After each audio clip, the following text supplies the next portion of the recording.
Welcome. Settle in wherever you are right now. Let your body become heavy, sinking gently into whatever is beneath you. Your pillow, your blanket, the quiet of wherever you've chosen to rest tonight. We are going to take a slow, unhurried journey together all the way back. Back through time. Back through centuries and millennia, past kingdoms and rivers and mountains that have existed long before any of us were born. Back to the very beginning of the world as the Bible describes it. There is something deeply peaceful about ancient geography. About knowing that rivers still flow today that once carried the stories of the earliest humans. About standing, even in your imagination, on ground that has been walked on for thousands upon thousands of years. So just let yourself go there. Let the words wash over you like water over stone, gentle and slow, and allow your mind to drift where it wants to drift. There is nothing you need to do tonight except rest. The Bible's story, the grand sweeping story of creation and humanity and covenant and redemption, begins in a very specific place. Not in mystery, not in some undefined nowhere, but in a real and actual region of the world. A place you could find on a map. A place where rivers still run, where the earth is still warm, where the sky at night still holds the same stars it always has. That place is Mesopotamia. The word itself is ancient Greek, meaning simply land between the rivers. And that is exactly what it was, a vast, fertile stretch of land nestled between two great rivers, the Tigris and the Euphrates.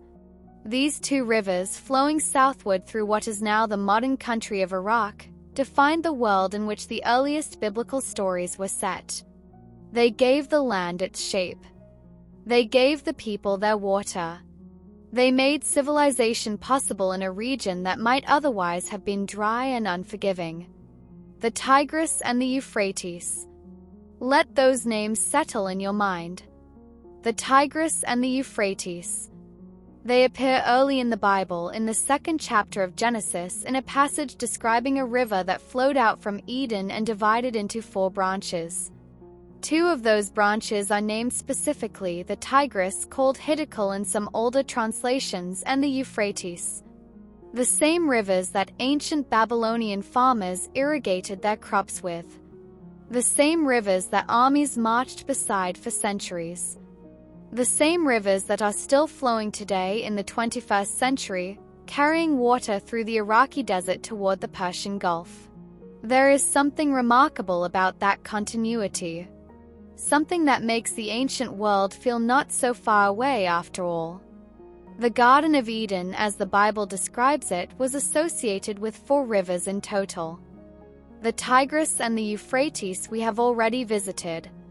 The other 2, the Pishon and the Gihon, are less certain. Scholars and geographers and theologians have debated their locations for centuries. Some believe the Pishon flowed through what is now Saudi Arabia or Kuwait, perhaps an ancient river that has long since dried up and been swallowed by the desert. The Gihon has been linked to Ethiopia, to the Nile watershed, or perhaps to another ancient waterway that no longer bears the same name it once did. But what these 4 rivers suggest, taken together, is a garden of astonishing richness. A place where water was plentiful. Where the earth was soft and dark and generous. Where fruit trees grew heavy and the air was warm and everything that was needed was simply there.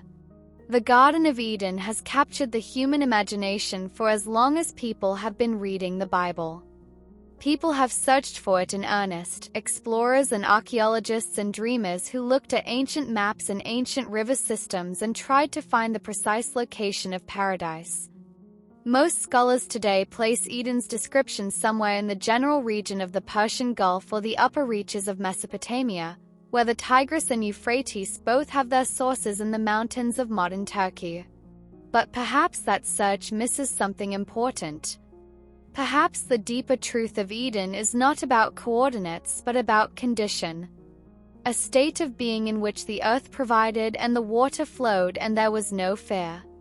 Just presence. Just peace. Rest into that image for a moment if you like. A garden, for rivers flowing outward. Silence beneath the trees. Somewhere further south along the Euphrates, in the flat alluvial plain of ancient Mesopotamia, there once stood a city. Or the beginning of a city, a monument really. A tower. The Tower of Babel. The story in Genesis is brief but vivid. The people of the earth, still speaking one common language, settled in a plain in the land of Shinar, which scholars generally identify with the region of Babylon, and decided to build a city with a tower that reached into the heavens. The ambition of it is almost tender, humanity small against the vast sky, reaching upward anyway. Trying to make a name for themselves. Trying to build something that would last. Tradition places the Tower of Babel in ancient Babylon in what is today's central Iraq, not far from the modern city of Hilla. The ancient ruins of Babylon lie there still. The great Babylonian Empire would one day rise in that same region, the empire that would eventually conquer Jerusalem and carry the people of Judah into exile, centuries after the tower story was first told. Archaeologists have found evidence of enormous stepped pyramids in Mesopotamia called ziggurats, towering structures of fired brick, rising in terraces toward the sky, each level narrower than the one below. The most famous of these, the Great Ziggurat of Babylon, may have been what later storytellers had in mind when they described the Tower of Babel.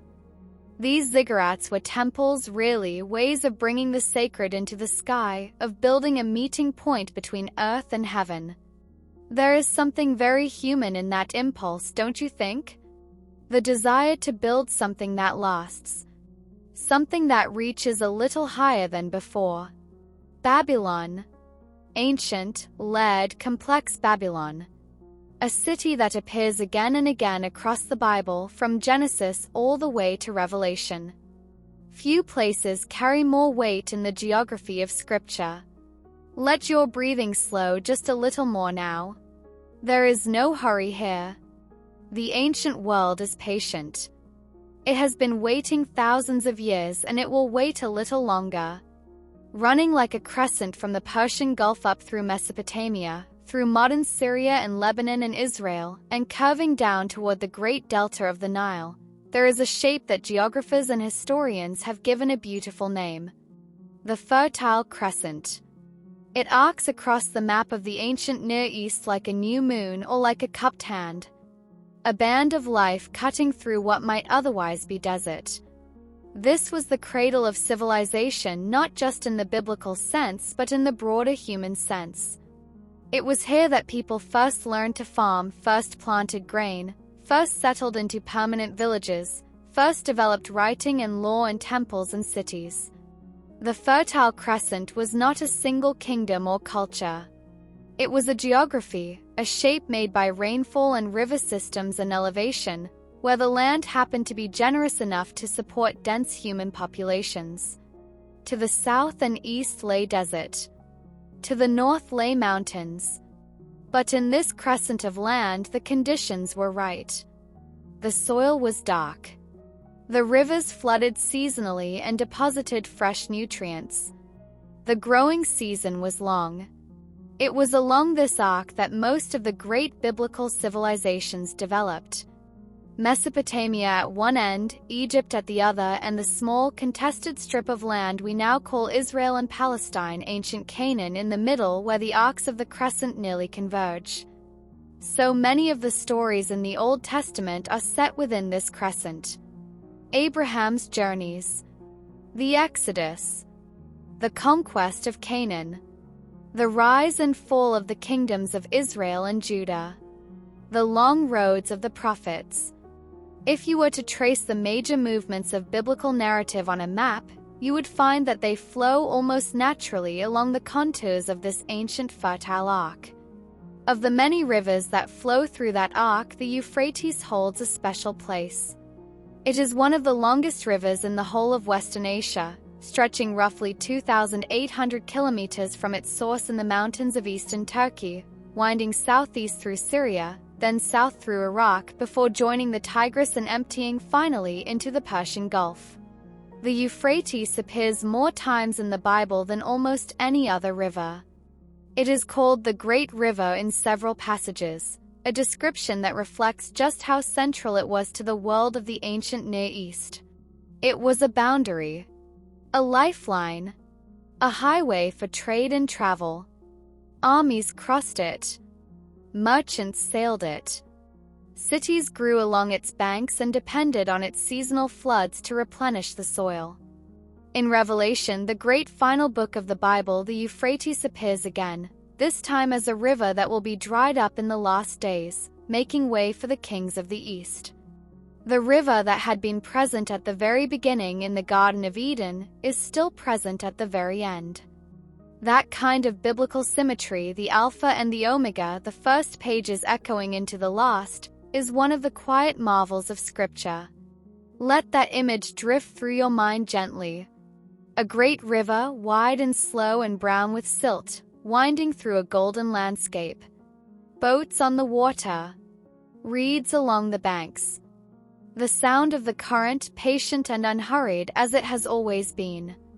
Far to the southwest of Mesopotamia, beyond the desert and the Sinai Peninsula, lies another great river, one that shaped an entirely different civilization and yet became deeply woven into the biblical story. The Nile. The Nile is the longest river in the world, stretching over 6,600 kilometers from its source in the highlands of East Africa all the way to its wide, branching delta on the Mediterranean coast. And it was the Nile that made Egypt. Without the Nile, there is no Egypt, not as we know it. The surrounding land is desert, bone dry. But the Nile flooded every year in a rhythm as reliable as breathing, and when it receded it left behind a ribbon of dark, impossibly fertile soil along both its banks. In that narrow strip of life, one of the greatest civilizations in human history built itself. Egypt appears in the Bible first in the story of Abraham, who traveled there during a famine. Then in the story of Joseph, sold into slavery by his brothers and carried down into Egypt, where his ability to interpret dreams eventually made him second only to Pharaoh. And then, most memorably, in the story of Moses, the burning bush, the plagues, the Passover, the parting of the sea, the long journey into freedom. For the ancient Israelites, Egypt was many things at once. A place of bondage, a place of rescue, a symbol of the world's power, and always, always present, the Nile flowing green and steady through the middle of it all. The Hebrew word for Egypt is Mitzrayim, a word that carries within it the sense of confinement, of narrowness. And yet within that narrowness, the Nile created abundance. It is a paradox that the Bible seems to sit with comfortably. The place of greatest slavery was also once a place of extraordinary provision. You are floating somewhere between wakefulness and sleep now, perhaps. That is exactly the right place to be. Let the words continue to wash over you, soft as river water. The Nile, as it approached the Mediterranean, spread out into a wide triangle of land before reaching the sea. That triangle, formed by the many channels through which the river distributed itself, is called a delta, and the Nile Delta was one of the most fertile and densely populated regions of the ancient world. The city of Alexandria would eventually rise there, and before it the ancient city of Tanis and the region of Goshen, where the Israelites are said to have lived during their years in Egypt. Beyond Egypt, beyond the arc of the Fertile Crescent, beyond even the great river systems that defined the biblical heartland, the ancient world had edges, boundaries, places that existed at the periphery of what was known and named. One of those boundaries was the Persian Gulf. To the south of Mesopotamia, where the Tigris and Euphrates finally merged and their combined waters reached the sea, lay the Persian Gulf, a shallow, warm body of water stretching northwest to southeast between the Arabian Peninsula and the coast of what is now Iran. The Persian Gulf was not just a geographical endpoint. It was a gateway, a route for trade. Ancient Mesopotamian merchants sent goods by boat through the Gulf to reach markets as distant as the Indus Valley, the great river civilization that existed in what is now Pakistan and northwestern India. For the biblical world, the Persian Gulf defined a southern limit. Beyond it lay the sea, and the sea was immense and largely unknown. But at its northern shores, where the river mouths spread into brackish marsh and the land was flat and reed-filled and strange, civilization had begun. It was here, somewhere in this marshy delta region, that some of the oldest cities in human history were built. Cities like Ur of the Chaldeans, the city the Bible identifies as the birthplace of Abraham. To the north and east, the ancient world had another kind of boundary. Not the warm, familiar boundary of the Persian Gulf, but something more remote, more mysterious, more distant. The Caspian Sea. The Caspian is the world's largest landlocked body of water, an inland sea in every practical sense, though it has no connection to any ocean. It lies nestled between Russia to the north, Kazakhstan to the northeast, and Iran to the south, with Azerbaijan and Turkmenistan along its western and eastern shores. In the world of the ancient Near East, the Caspian represented a kind of far horizon, a northeastern edge. It appears rarely in Scripture. It is simply too far north, too distant from the central theater of biblical events. And yet it was real and known to the ancient world. Trade routes passed near it. Migrations moved around it. It was part of the mental geography of peoples who had never seen it themselves but who knew it existed, somewhere beyond the mountains, somewhere in the vast northern world. There is something calming about that somehow. About the existence of a distant inland sea that has been sitting quietly in the same place for all of recorded human history. The Caspian does not know about the Tower of Babel or the Exodus or the kings of Israel. It simply holds its water. It simply exists, remote and silver, reflecting clouds. Closer to home, in a different kind of remoteness, the remoteness of altitude, stand mountains. And of all the mountains associated with biblical geography, perhaps none carries as much weight in the human imagination as Mount Ararat. Ararat. The name itself has a certain solemnity to it. A kind of finality. The Bible tells us that when the floodwaters receded, Noah's Ark came to rest on the mountains of Ararat. That phrase, the mountains of Ararat, refers to a region rather than a single peak, and scholars have long debated exactly which mountain the story intends. But by tradition, by centuries of Christian and Islamic interpretation, the mountain identified with the landing of the Ark is the great volcanic peak known today as Mount Ararat in eastern Turkey, near the borders of Armenia and Iran. Mount Ararat is not a small mountain. It rises to 5,137 meters, nearly 17,000 feet, making it the highest peak in Turkey and one of the most prominent mountains in the entire region. On clear days, it can be seen from the Armenian capital of Yerevan, more than 50 kilometers away. It is snow-capped year-round. It is dormant but not extinct, a volcano that last erupted in the early 19th century, reshaping its flanks with lava and ash. For Armenians, Ararat is more than geography. It is identity. It is sacred. It is the mountain that watches over them, visible from their capital, present in their national symbols, central to their cultural memory. That a mountain associated with the story of renewal after catastrophe, the world beginning again, the waters receding, a dove returning with an olive branch, should become the symbol of a people who have endured so much hardship seems entirely right. Let that image rest with you. A great white peak rising above the clouds. Snow at the summit, shining in the morning light. Somewhere in the long ago, a wooden ship settling gently onto the slope as the waters drew back. And the world slowly, quietly beginning again. And it is that beginning that brings us finally to the deepest truth in the geography of the ancient biblical world. The land was not just a setting. The land was a participant. Early human beings in the Bible as in history followed the land. They followed water. They followed the roots where the ground was soft enough to plant, where the rivers were reliable enough to trust, where the hills offered shelter from the wind. The great migrations of the ancient Near East, those slow movements of people across vast distances, spreading out from the lands of Mesopotamia and filling the inhabited world, were not random. They followed the contours of a landscape. The Fertile Crescent, with its arc of life curving through the desert, served as a kind of natural highway. People moved along it from east to west or west to east, following the rivers, following the rain, following the seasons. When Abraham left Ur of the Chaldeans and traveled to Canaan, he was not setting out blindly into the unknown. He was following a route that had been walked before. He was reading the land. This is part of what makes biblical geography so endlessly fascinating and so deeply human.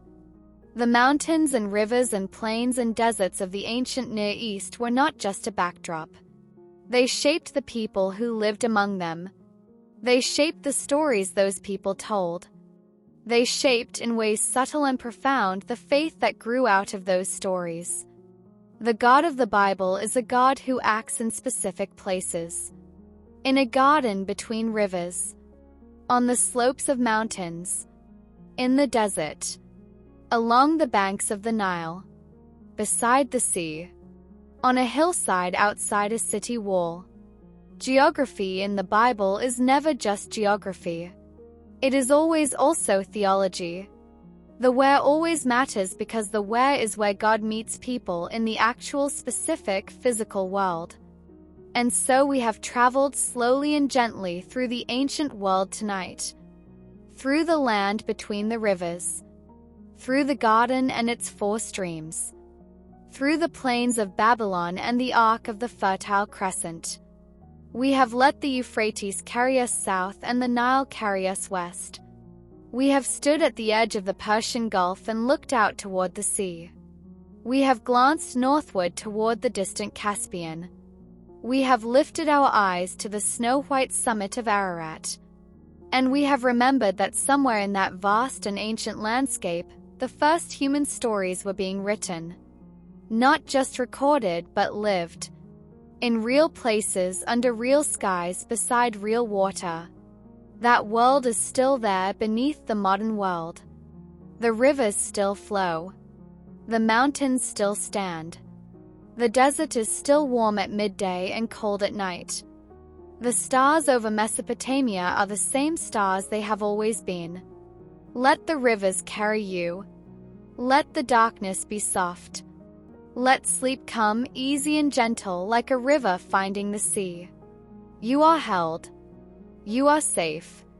You are resting somewhere between the ancient world and the present one, and both of them are very, very quiet tonight. We left the ancient world resting quietly a little while ago, the rivers still flowing, the mountains still standing, the stars still turning slowly over Mesopotamia. And now, from that vast and ancient landscape, a single man steps forward.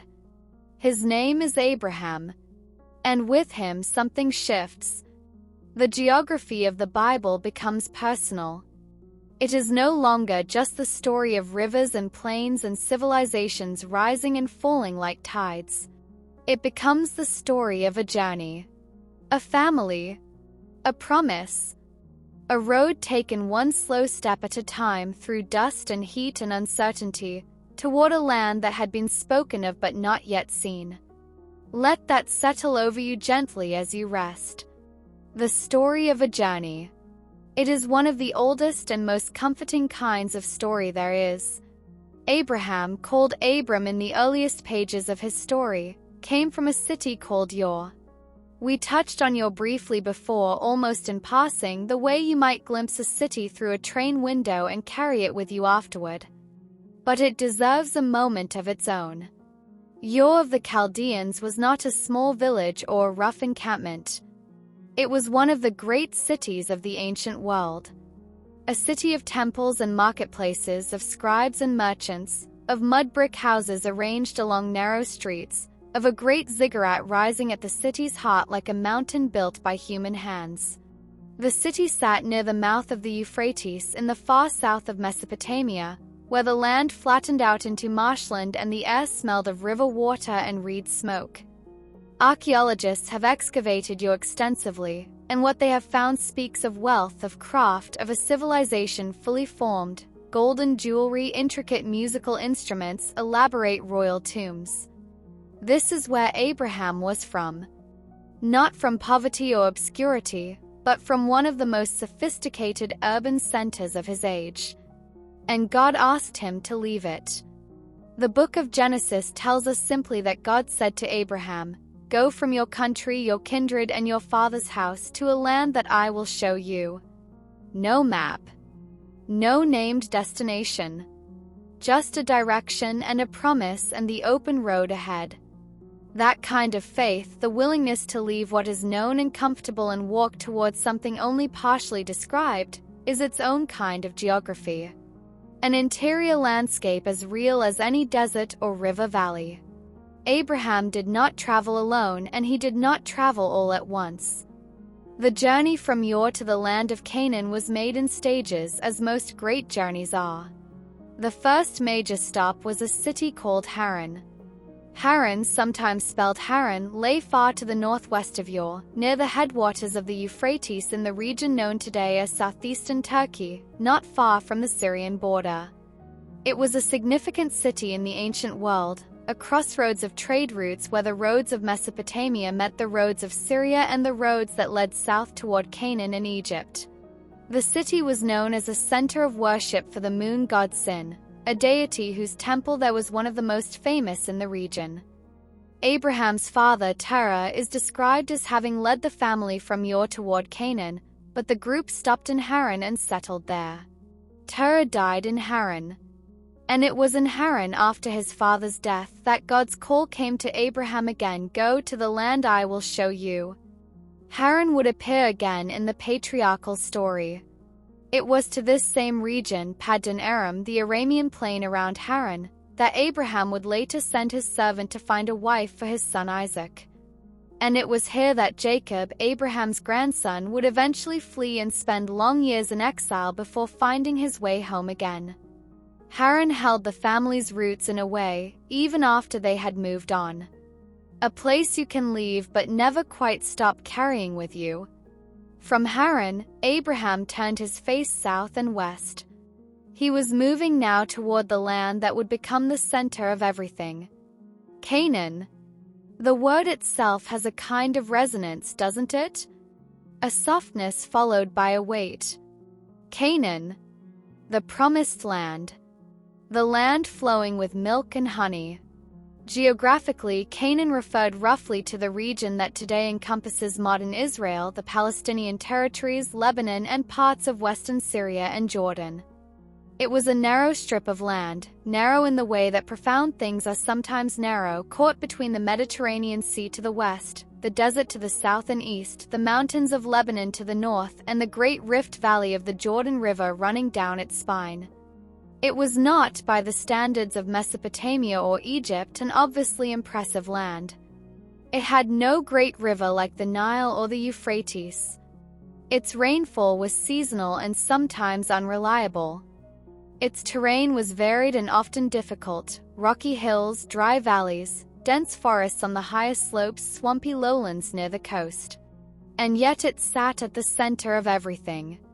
It was the land bridge between Africa and Asia, the corridor through which armies and merchants and pilgrims and migrants had always moved. To hold Canaan was to stand at the crossroads of the known world. When Abraham arrived in Canaan, having crossed the desert and come down through the northern hills, the land was already inhabited. The Canaanites were there, a collection of city-states and tribal peoples who farmed the valleys and traded along the coast and built their own temples on the high places. Abraham moved among them as a stranger, a sojourner, a man who owned no land of his own but who believed somehow that this land had been promised to his descendants. He built altars where he stopped. Small monuments of stone, raised toward the sky. A way of marking the land not with ownership but with prayer. One of the first places Abraham stopped after entering Canaan was Shechem. Shechem lay in a natural pass between two mountains, Mount Ebal to the north and Mount Gerizim to the south, in the heart of what is now the northern West Bank. The pass made Shechem one of the most important locations in all of Canaan. Roads converged here from every direction. The city controlled the movement of people and goods through the Central Highlands. It was, in a sense, the geographical heartbeat of the land. At Shechem, near a great tree called the Oak of Moreh, Abraham stopped and built his first altar in Canaan. It was here that God appeared to him and said, "To your descendants I will give this land." A promise made at a specific place beneath a specific tree in the middle of a pass between two mountains. Shechem would become one of the most storied cities in the Bible. Jacob would later settle near it, dig a well there, a well that still exists and can be visited today, and buy a piece of land, the first parcel of the promised land that the patriarchs actually owned. The bones of Joseph, carried out of Egypt at the Exodus, would eventually be buried at Shechem. Joshua would gather the tribes of Israel there after the conquest of Canaan and call them to renew their covenant with God. It was a place of beginnings and recommitments, a place where the story of Israel seemed always to fold back on itself and start again. From Shechem, Abraham moved south through the hill country of central Canaan and came to a place he would return to again and again. A place that would become woven into the spiritual fabric of the biblical story more than almost any other. Bethel. The name means house of God. And the place earned that name not once but twice, once in the time of Abraham and again generations later in the life of his grandson Jacob. Bethel lay in the central highlands of Canaan, on the ridge road that ran north to south through the spine of the hill country. It sat at an elevation of around 900 meters above sea level, high enough that the air was cool and the views were long and the sky at night was full of stars. Abraham camped between Bethel and the neighboring town of Ai, and he built another altar there and called on the name of God. He would return to this same spot later in his travels after a sojourn in Egypt and worship there again. Bethel as a name and a place would reverberate through the rest of the Old Testament. It was here that Jacob, fleeing from his brother Esau and sleeping in the open on a stone pillow, dreamed of a ladder stretching between earth and heaven, with angels ascending and descending upon it. When he woke, shaken and filled with a strange awe, he took the stone he had slept on, set it upright as a pillar and poured oil on it, and he called the name of that place Bethel, the house of God. There is something quietly beautiful about the geography of that moment.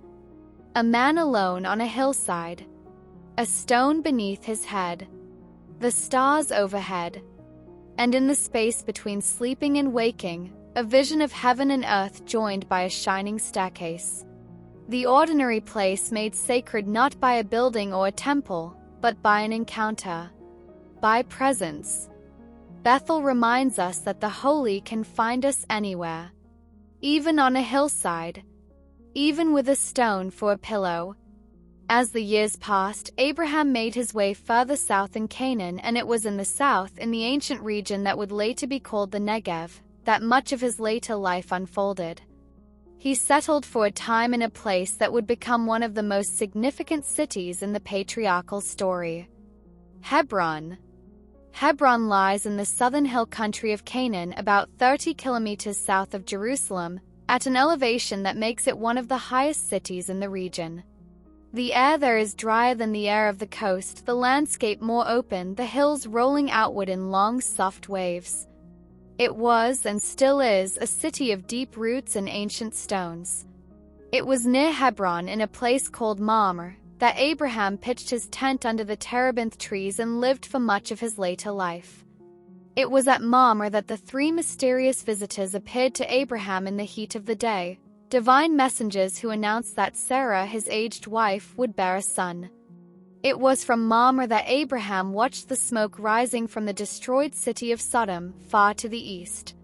And it was in Hebron that Abraham's sorrow and his faith came together in a single transaction.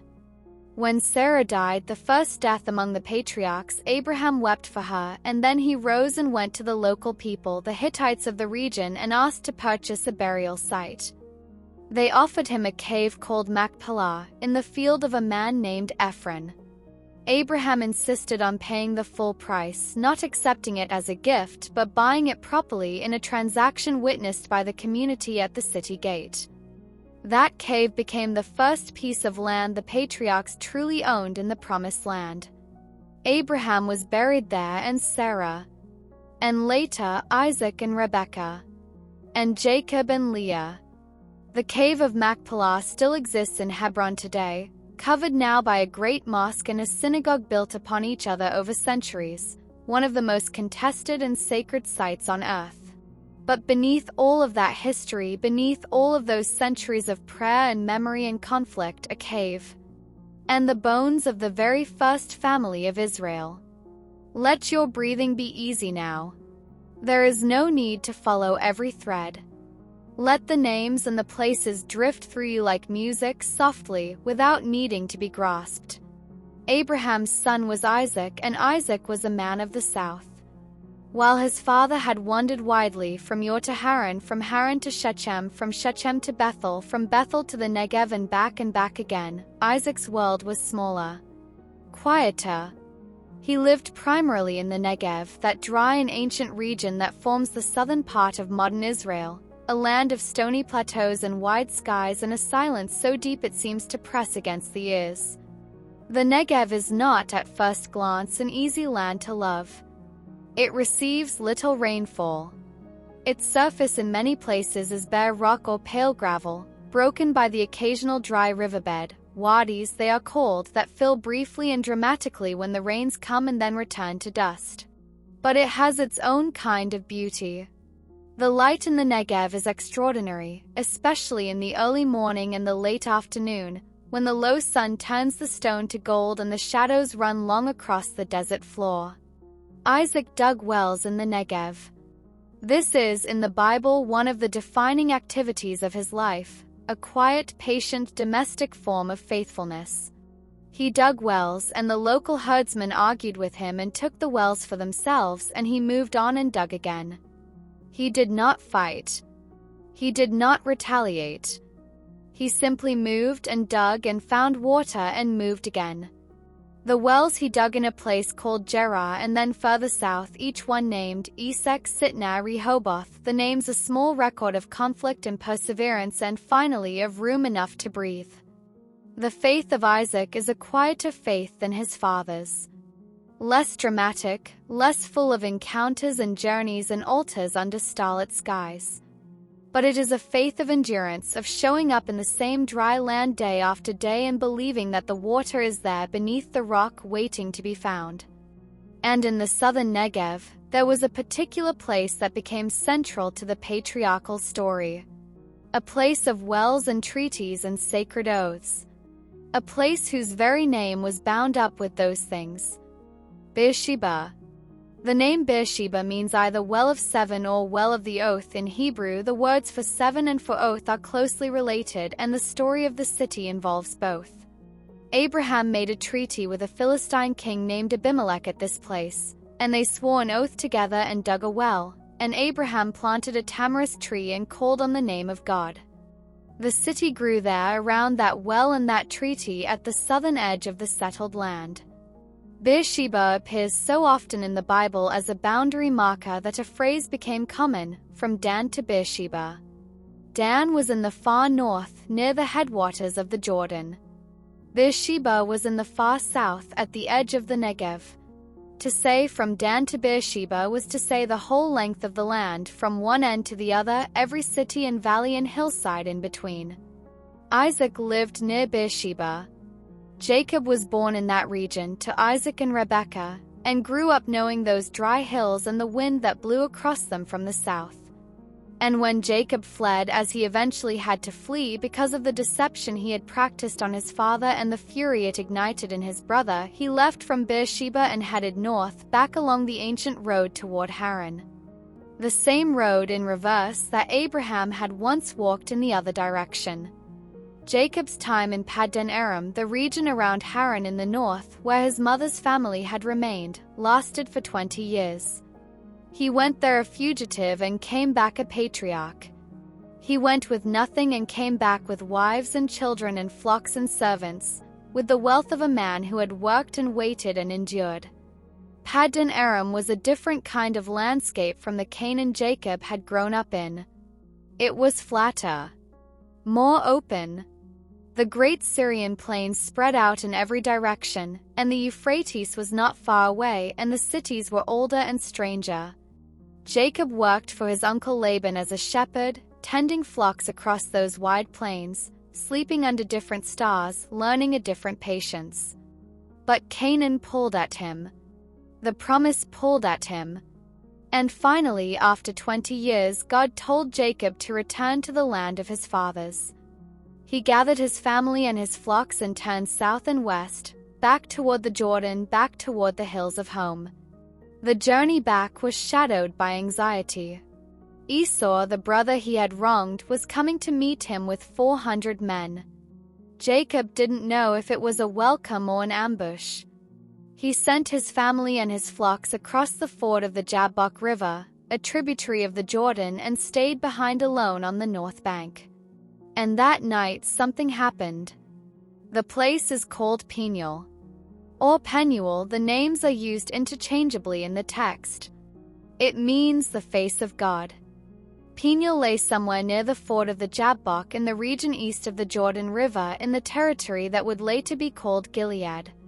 The landscape there is broken and hilly, cut through by the deep gorge of the Jabbok, and at night it would have been very dark, the sound of the river constant in the background, the stars overhead brilliant and cold.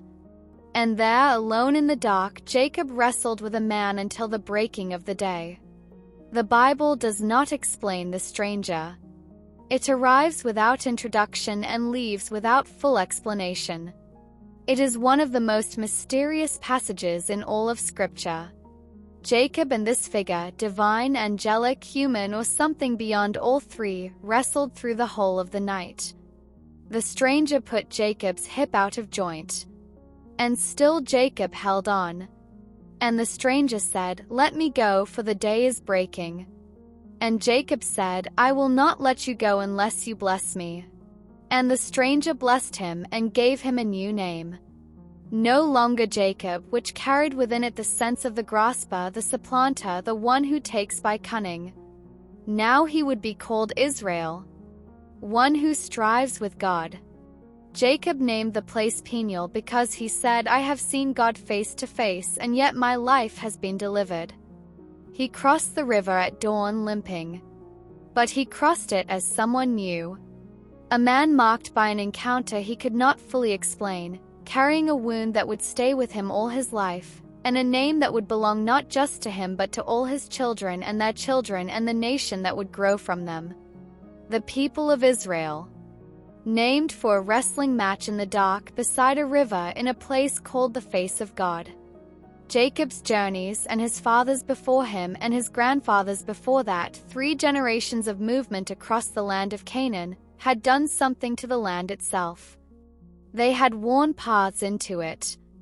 They had established which wells were safe, which passes were navigable, which cities were hospitable and which were not. They had built altars on the high places and dug wells in the valleys, and in doing so they had mapped slowly and personally a landscape that their descendants would inherit. The routes the patriarchs traveled were not random. Canaan had its own logic of roads, ancient tracks that followed the ridges and the valleys, that connected the highland towns along the spine of the hill country, that descended to the coast and to the Jordan and to the routes leading north toward Syria and south toward Egypt. The most important of these was what later became known as the Ridge Route, or in Hebrew, the Way of the Patriarchs. It ran along the central mountain ridge of Canaan from north to south, passing through Shechem, Bethel, Jerusalem, Bethlehem, Hebron, and Beersheba. Follow that list of names, and you are following the footsteps of Abraham and Isaac and Jacob as clearly as if they had left a trail of stones to mark the way. There were other routes too. The coastal road, called the Way of the Sea, ran along the Mediterranean shore and was the great highway of armies and merchants moving between Egypt and Mesopotamia.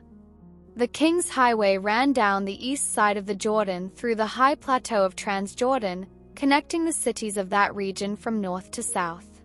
These roads formed the skeleton of the ancient world, the network along which goods and people and stories and ideas moved.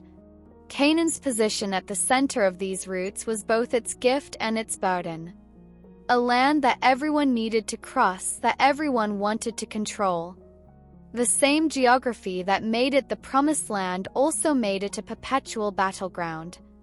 But for the patriarchs, for that first family wandering with their tents and their flocks and their extraordinary half-understood faith, the roads were simply the roads.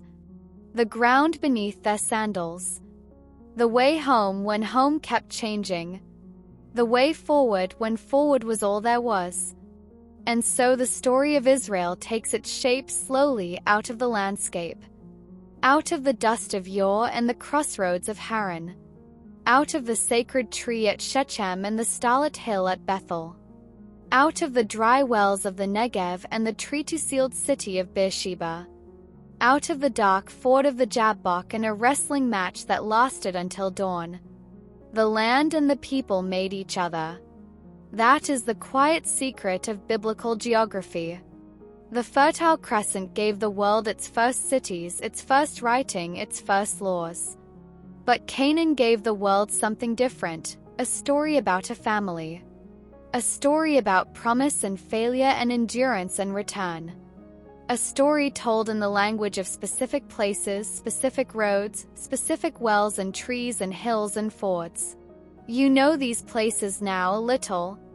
You have walked through them tonight softly in the way you can walk through places in the hour before sleep. Not with your feet but with your imagination, which is sometimes the true kind of traveling. The rivers still flow. The hills of Hebron still roll softly under the sun. The ford of the Jabbok is still there, the water still moving over the stones in the dark.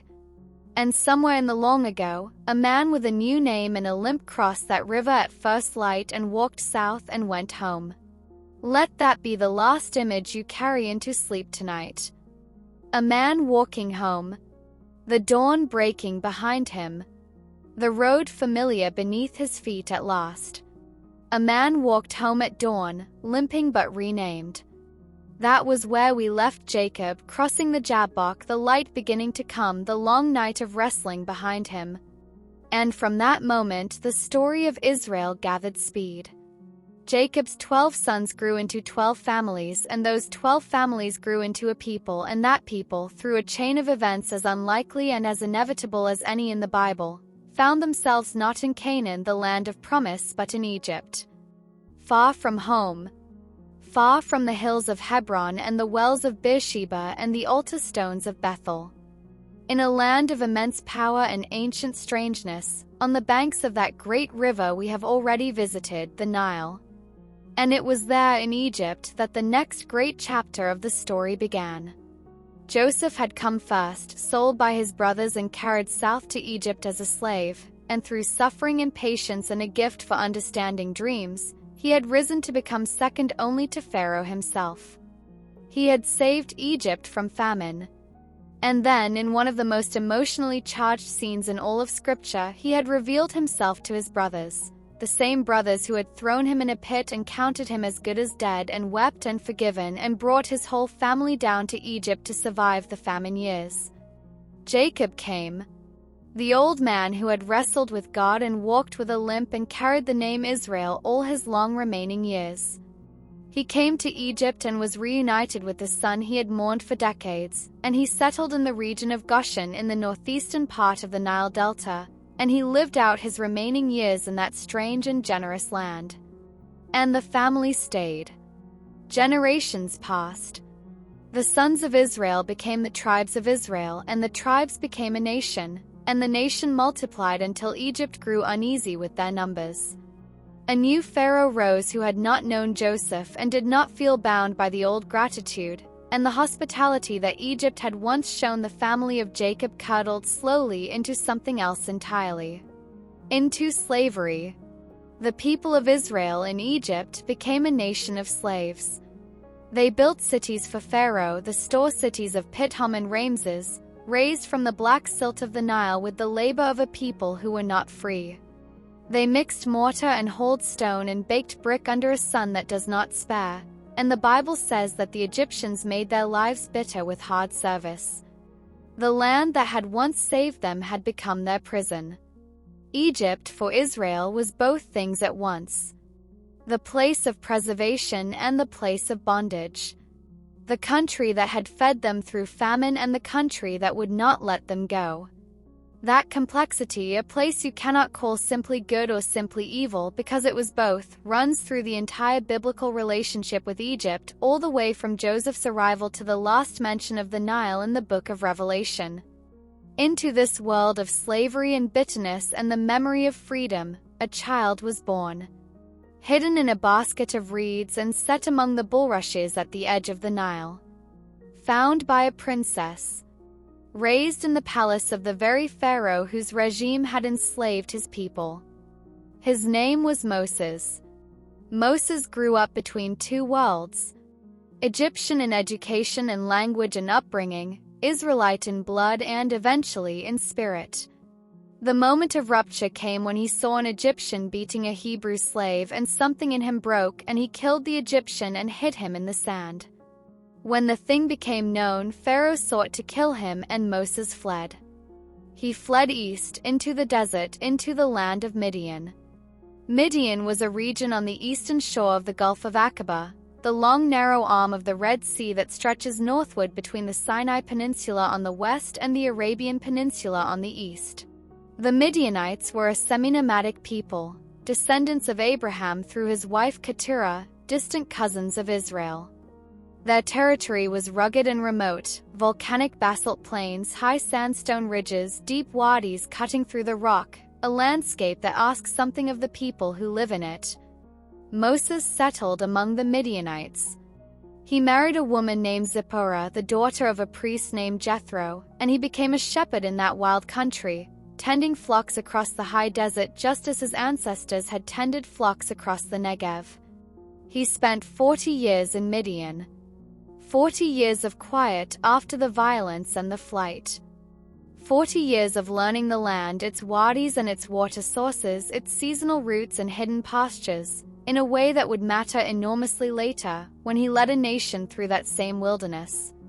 And it was in Midian, on the slopes of a mountain the Bible calls Horeb, the mountain of God, that Moses saw something burning in the desert scrub. A bush. On fire but not consumed. And out of the fire a voice. And the voice said, "I am the God of your father, the God of Abraham, the God of Isaac, the God of Jacob. I have seen the misery of my people. I have heard their cry. I am sending you." From that moment, everything moved toward Egypt. And then everything moved away from it. The Exodus, that great departure, that tectonic movement of an entire people out of slavery into freedom, began not with triumph but with argument and delay and 10 devastating plagues that moved across Egypt like a slow catastrophe. The Nile turned to blood. Frogs covered the land. Darkness fell for 3 days, thick enough to touch. And finally, the last and most terrible plague, the death of the firstborn, passing through Egypt at midnight, passing over the houses marked with blood. And in the morning Pharaoh said, "Go." And they went. The Bible says there were 600,000 men who left Egypt, plus women and children, a number that has generated centuries of scholarly debate about its scale and meaning, but which speaks in any case to the experience of an enormous movement of people. They left carrying their bread before it had time to rise. They left with their flocks and their possessions and the bones of Joseph, which they had promised to carry back to Canaan. They left after 430 years. The first named stopping point after they left Egypt was Sukkot. Sukkot lay in the eastern delta region, somewhere in the area of the modern Suez Canal zone, near the ancient Egyptian city of Teku. It was a staging area, a gathering point where the vast crowd assembled before beginning to move eastward in earnest. The name itself means booths or shelters, temporary structures, the kind nomads build when they stop for the night. an appropriate name for the very first camp of a people who were about to spend years living in the wilderness, one encampment at a time. From Sukkot they moved to Etham, a place on the edge of the wilderness. Etham was the boundary, the last point at which the ordered, irrigated, familiar world of Egypt gave way to the open desert. Standing at Etham and looking east, there was nothing recognizable ahead. No Nile. No delta fields. No city walls. Just the wilderness, vast and unanswering, shimmering in the heat. The Bible says that God went before them in a pillar of cloud by day and a pillar of fire by night. Something to follow when there was nothing else to follow. A presence in the formlessness. And then came the moment that would be retold and reenacted and reimagined for 3,000 years. The crossing of the sea. The Hebrew text calls it Yam Suf, the Sea of Reeds. English translations have traditionally rendered this as the Red Sea, but the exact location has been debated extensively. Some scholars place the crossing at the Gulf of Suez, the western arm of the Red Sea, where the waters are deep and the crossing would have been genuinely miraculous. Others suggest the crossing occurred further north, in the marshy shallow water region near the Mediterranean coast of Sinai, a landscape of reed beds and tidal flats where a strong east wind might plausibly drive back the water and expose a passage of ground. Still others point to the Gulf of Aqaba, the eastern arm. What the geography cannot contain and does not try to contain is the meaning of the moment. The army of Pharaoh behind them. The water ahead of them.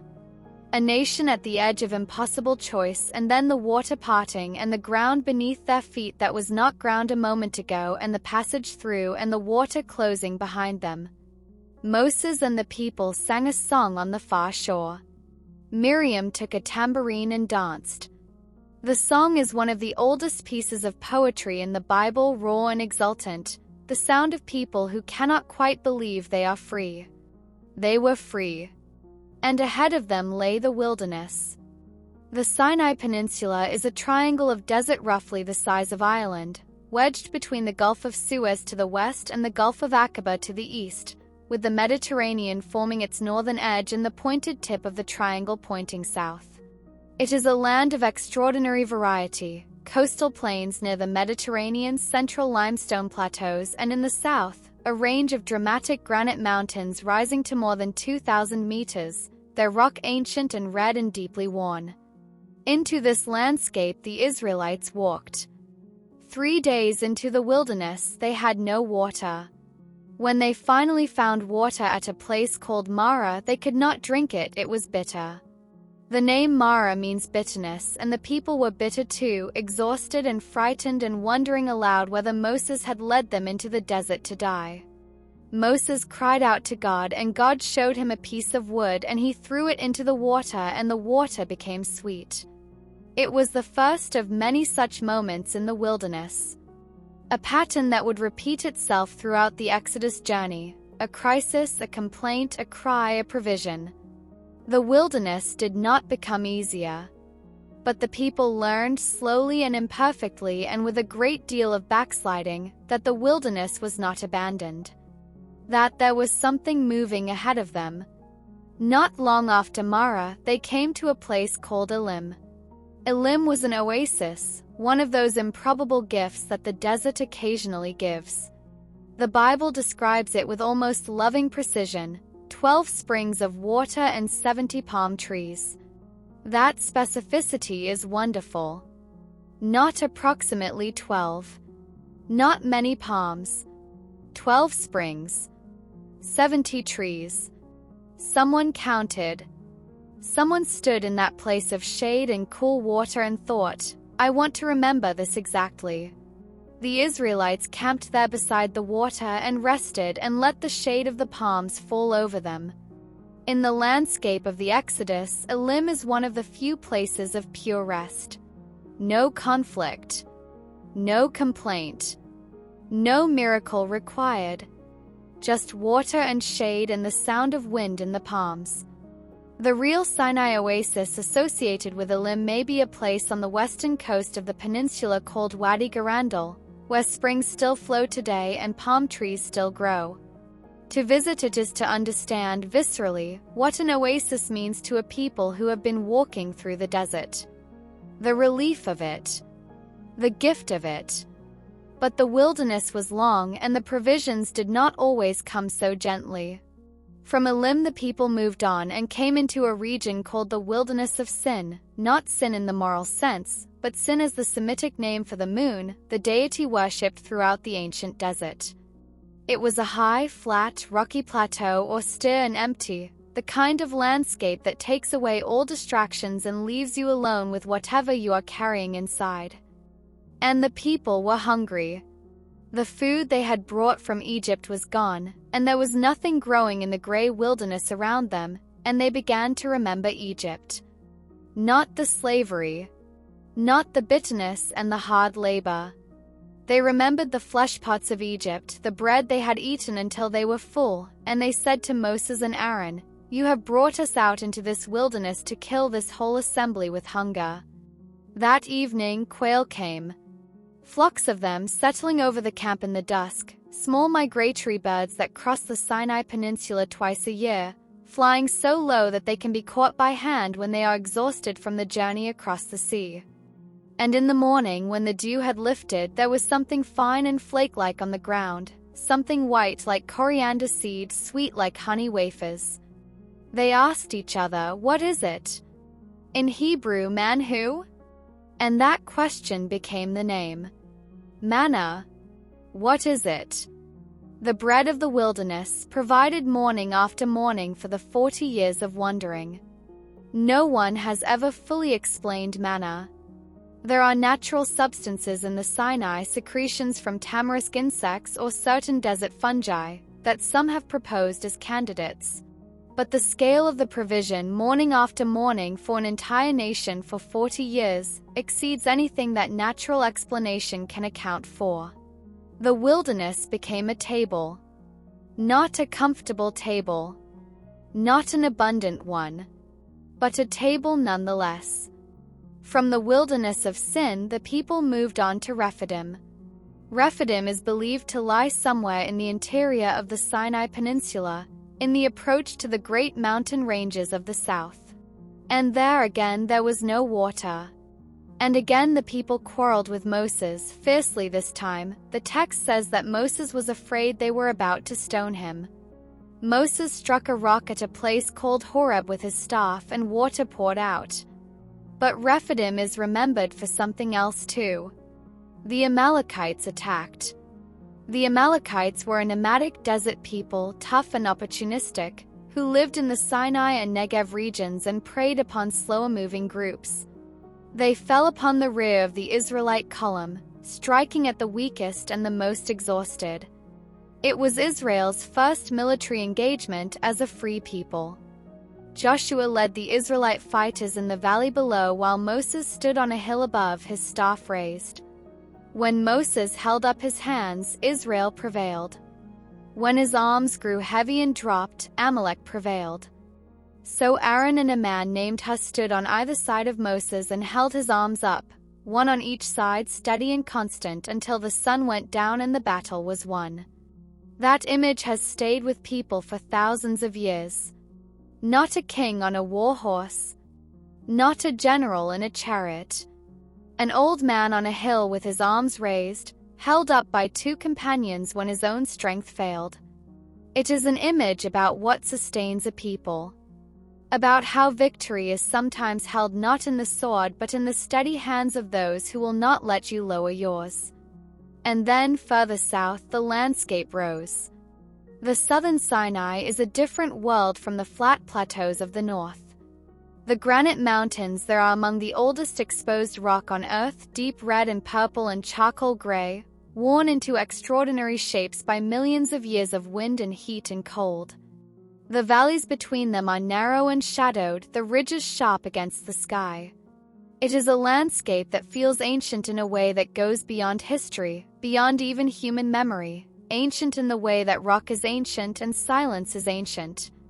Somewhere in those mountains, tradition places it at a peak now called Jebel Musa, the mountain of Moses. In the far south of the Sinai lies the mountain the Bible calls Sinai or Horeb, the mountain of God, the mountain where Moses had first encountered the burning bush, the mountain where now an entire nation came to stand. The Bible's account of what happened at Sinai is overwhelming in its imagery. Thunder and lightning and a thick cloud on the mountain. The sound of a very loud trumpet growing louder and louder. The mountain wrapped in smoke because God had descended on it in fire. The whole mountain trembling. The people standing at the base afraid to approach, and Moses going up into the cloud. And there in the cloud and the fire and the thunder the covenant was made. The law was given. The 10 Commandments written on tablets of stone. And then the long detailed instructions for how the community was to live, how to worship, how to settle disputes, how to treat the poor, how to observe the Sabbath, how to care for the stranger among them. The great body of law that would shape Israel's life for the rest of its history.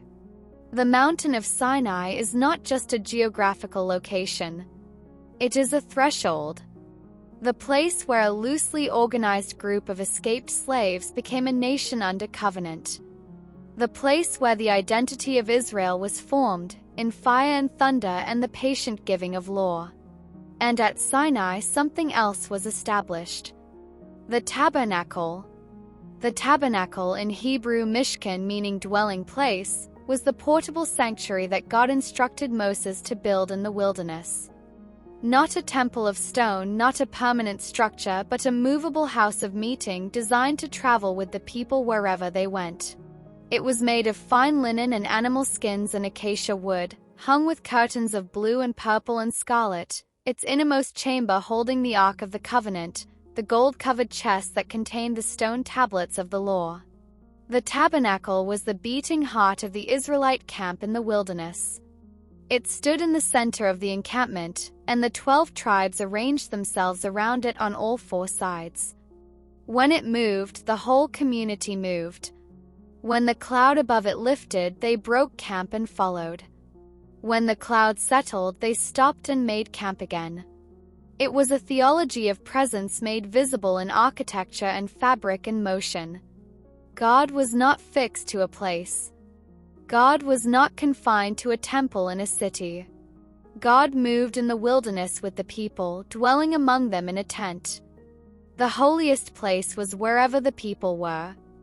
Around this time, too, the structure of the community was becoming more defined. Moses could not carry the weight of a nation alone, the disputes, the questions, the conflicts, the constant need for guidance.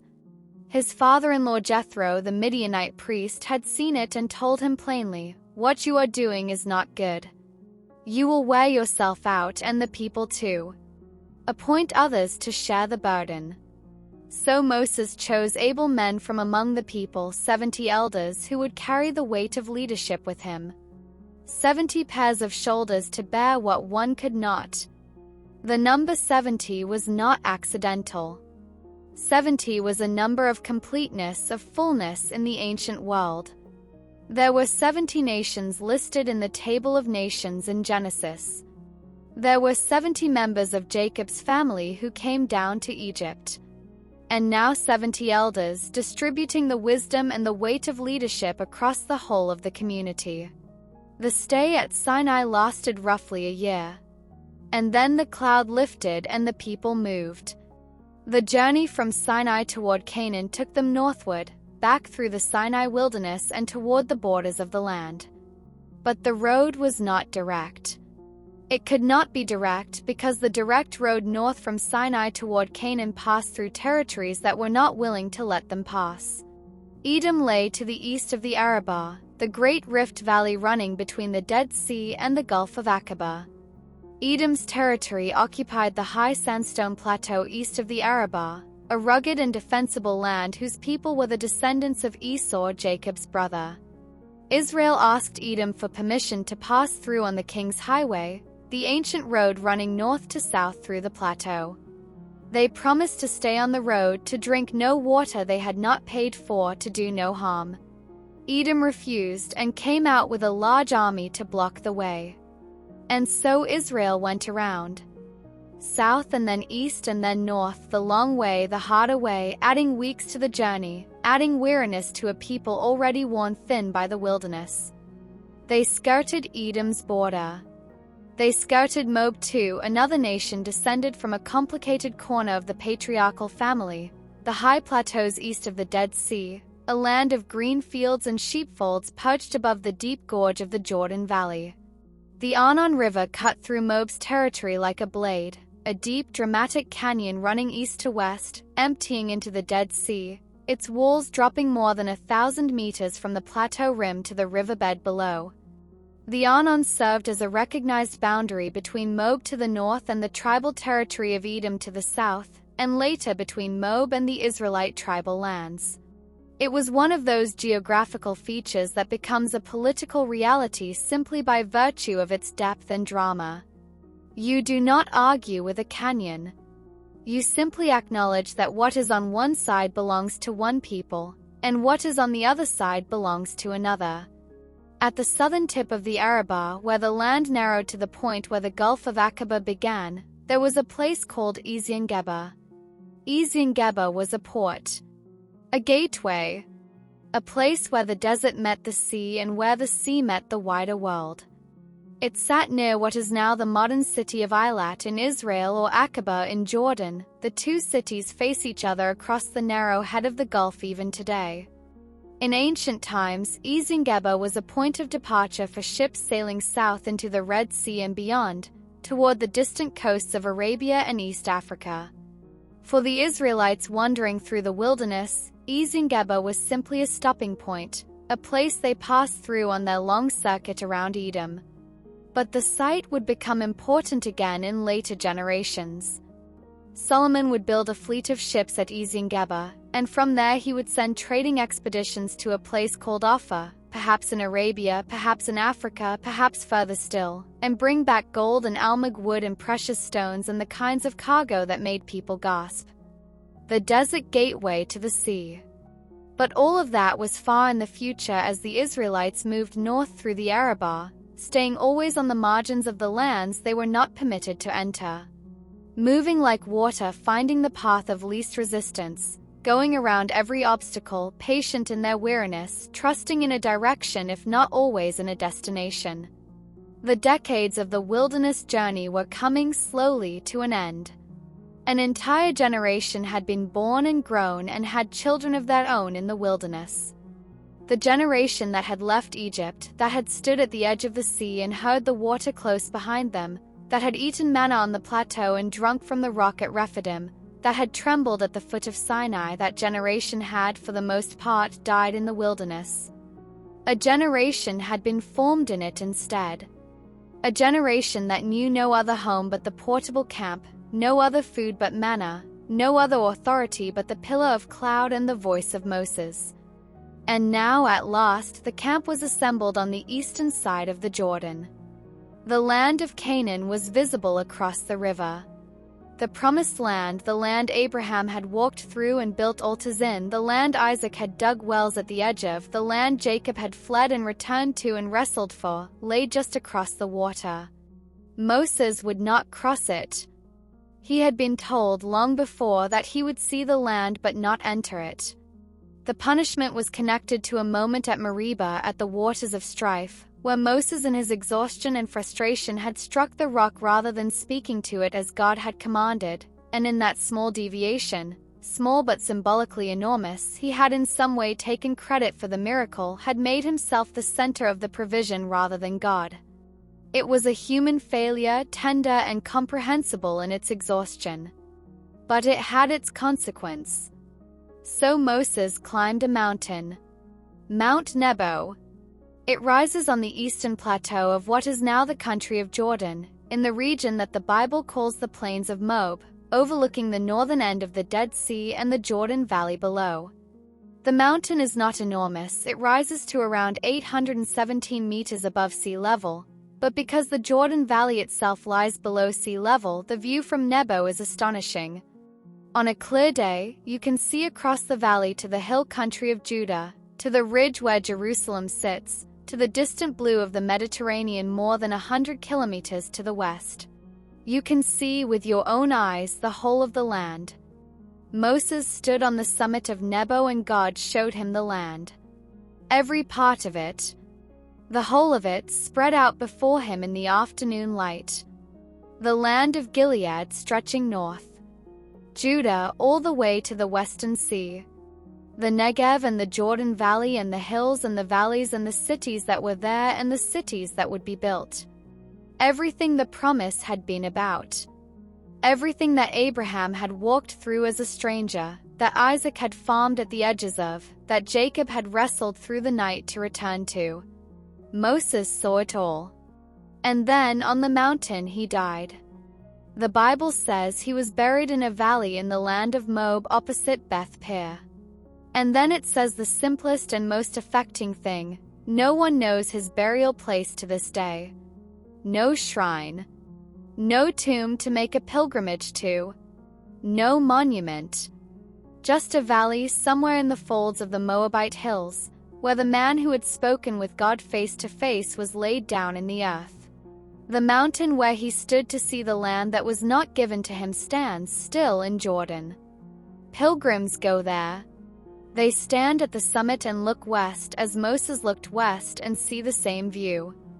The Jordan winding through the valley. The hills of Judah rising beyond. The long, luminous distance.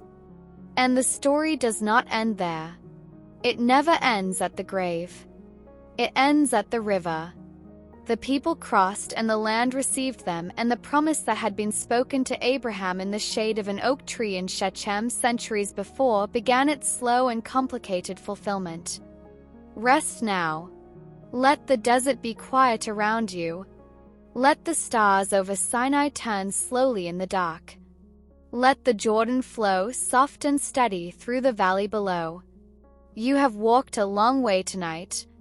You have crossed deserts and camped by oases and stood at the foot of a mountain of fire. You have traveled with a people learning slowly and painfully what it means to be free. And now the land is just ahead, just across the water. And it is beautiful. Moses stood on the summit of Nebo and looked west, and what he saw was the land. All of it spread out before him in the afternoon light like a gift he could see but not touch. And then he was gone, laid down in an unmarked valley in the hills of Moab, and the people crossed the Jordan without him, and the land received them. That land, the promised land, the land that had been spoken of for generations, walked through by the patriarchs, dreamed about in Egypt, waited for through 40 years of wilderness. The land that was at last home. Tonight we stay there. We do not rush through it or move beyond it. We simply settle into it the way you settle into a place you have come a long way to reach. We walk its length slowly from the northern hills down to the southern desert. We stand beside its water. We climb its ridges. We let the geography of this small, extraordinary piece of the earth reveal itself unhurried in the quiet of the night. The first thing to understand about the land of Israel is how small it is. Not small in meaning or in weight, few places on earth carry more of those. But small in simple physical measurement. From the northern border, where the hills of Galilee meet the foothills of Lebanon, to the southern tip of the Negev desert where the land narrows to a point above the Gulf of Aqaba, that distance is roughly 200 miles. About 320 kilometers. You could drive it in 4 hours on a modern road if the roads were clear and you did not stop. 200 miles. The distance from London to Edinburgh. The distance from New York to Boston with room to spare. A landscape that, in almost any other context, would seem quite modest in its dimensions.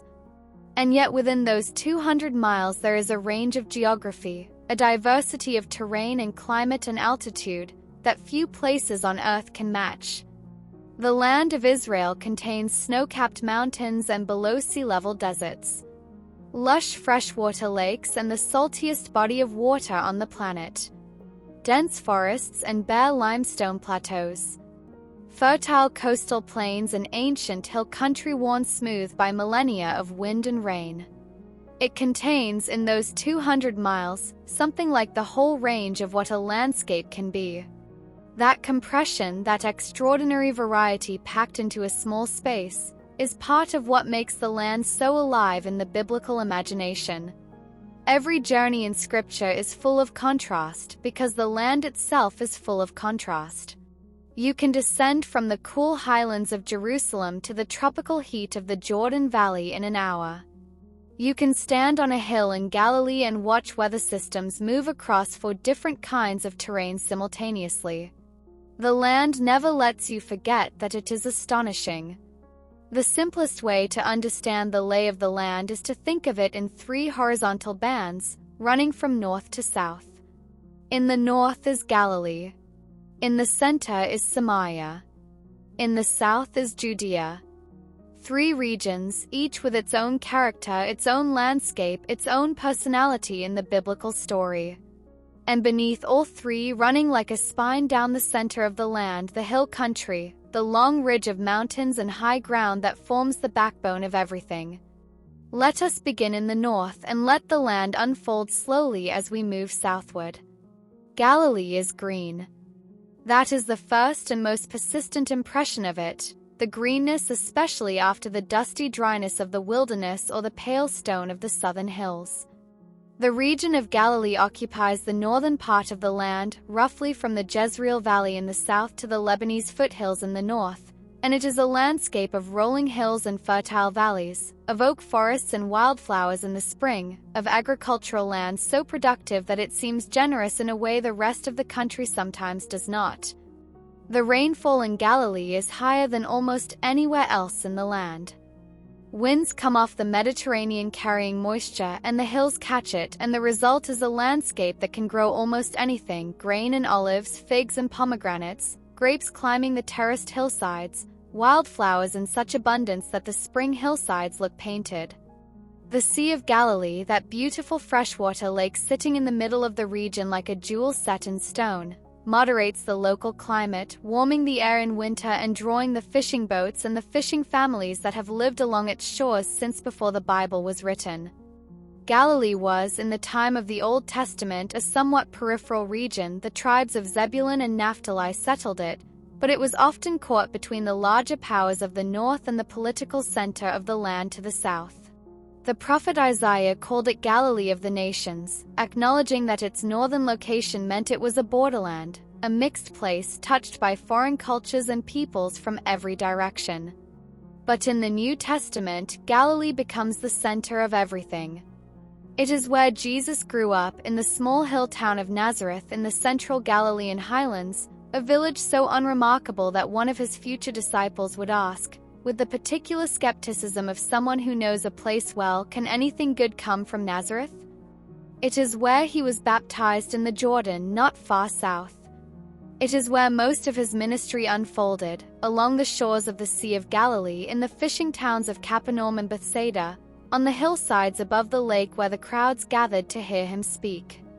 The Sermon on the Mount was almost certainly delivered on a gentle slope above the northwestern shore of the Sea of Galilee, where the acoustics are naturally good and the hillside curves like an amphitheater. The Galilee that Jesus walked through is still recognizable today.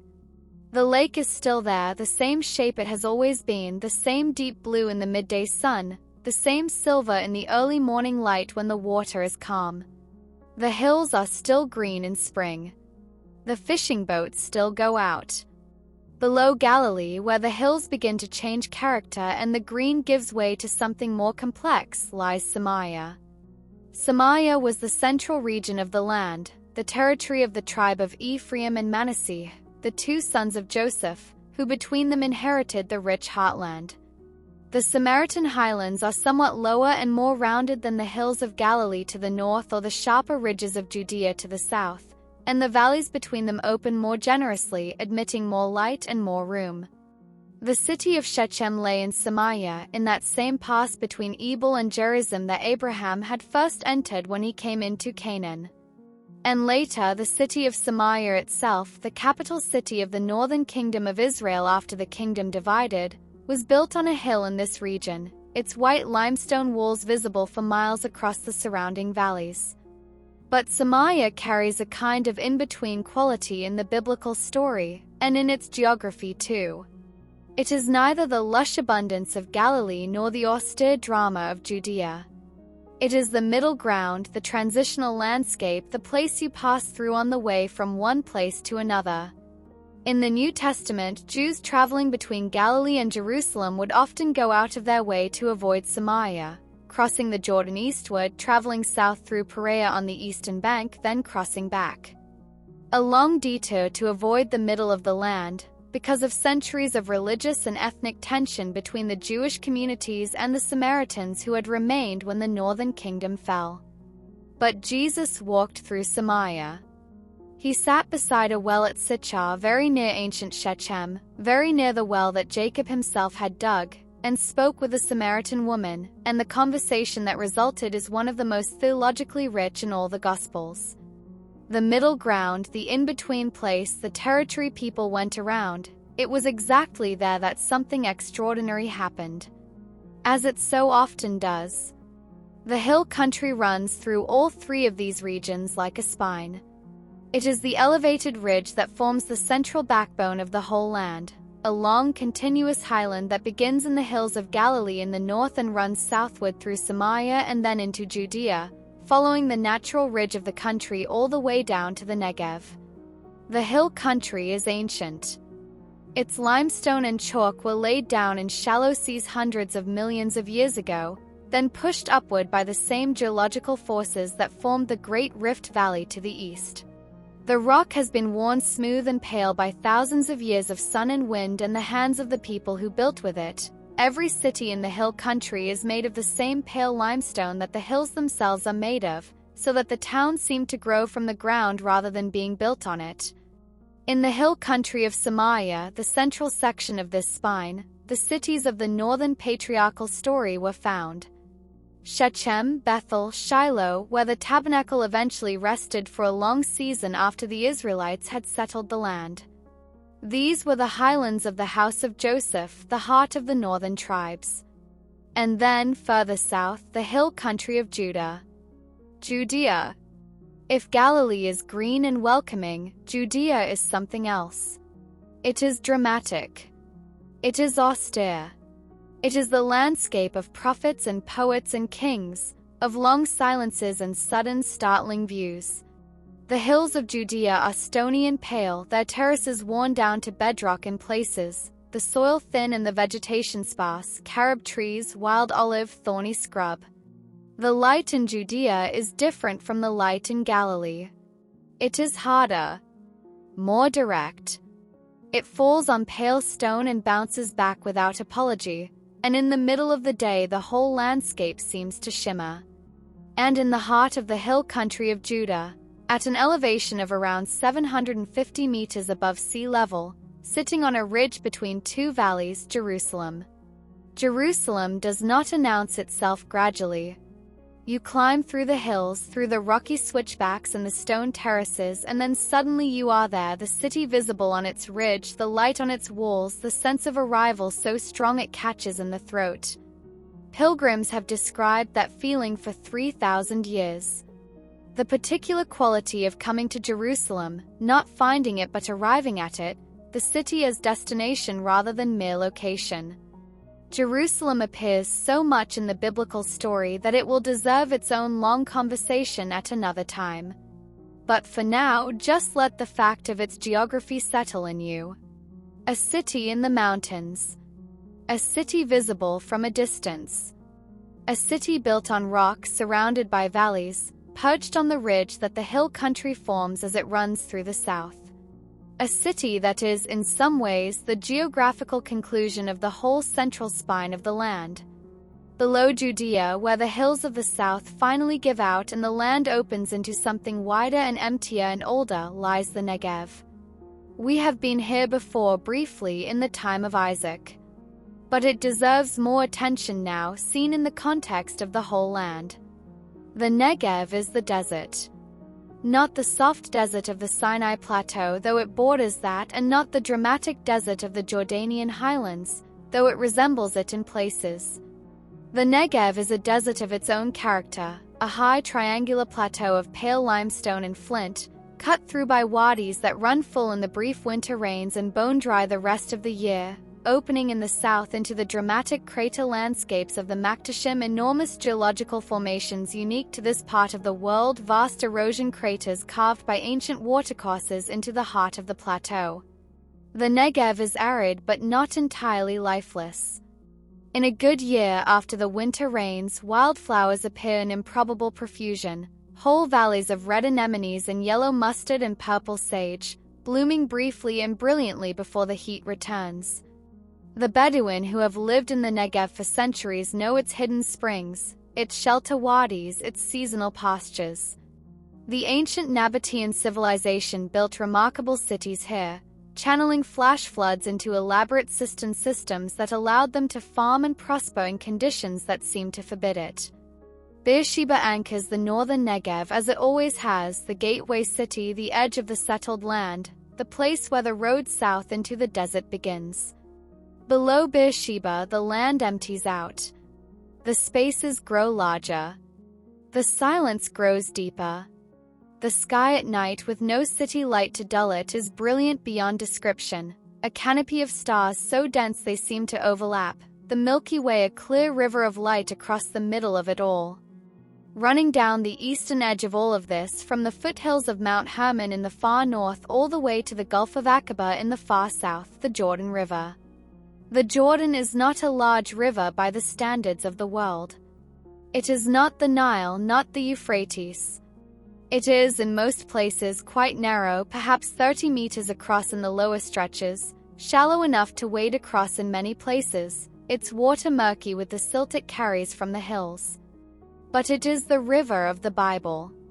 The river of crossing and baptism and boundary and beginning. The river that means more in the human imagination than its modest size would suggest. The Jordan begins in the extreme north of the country, where three streams, fed by the snowmelt of Mount Hermon and the springs at the base of its foothills, combine near the ancient city of Dan and begin to flow south. From there the river descends dramatically, losing altitude rapidly as it moves toward the first of its great reservoirs. The Sea of Galilee. It is not really a sea, of course. It is a freshwater lake, roughly 21 kilometers long and 13 kilometers wide at its widest point, set in a basin in the northern Rift Valley, surrounded on most sides by hills that descend to the water's edge.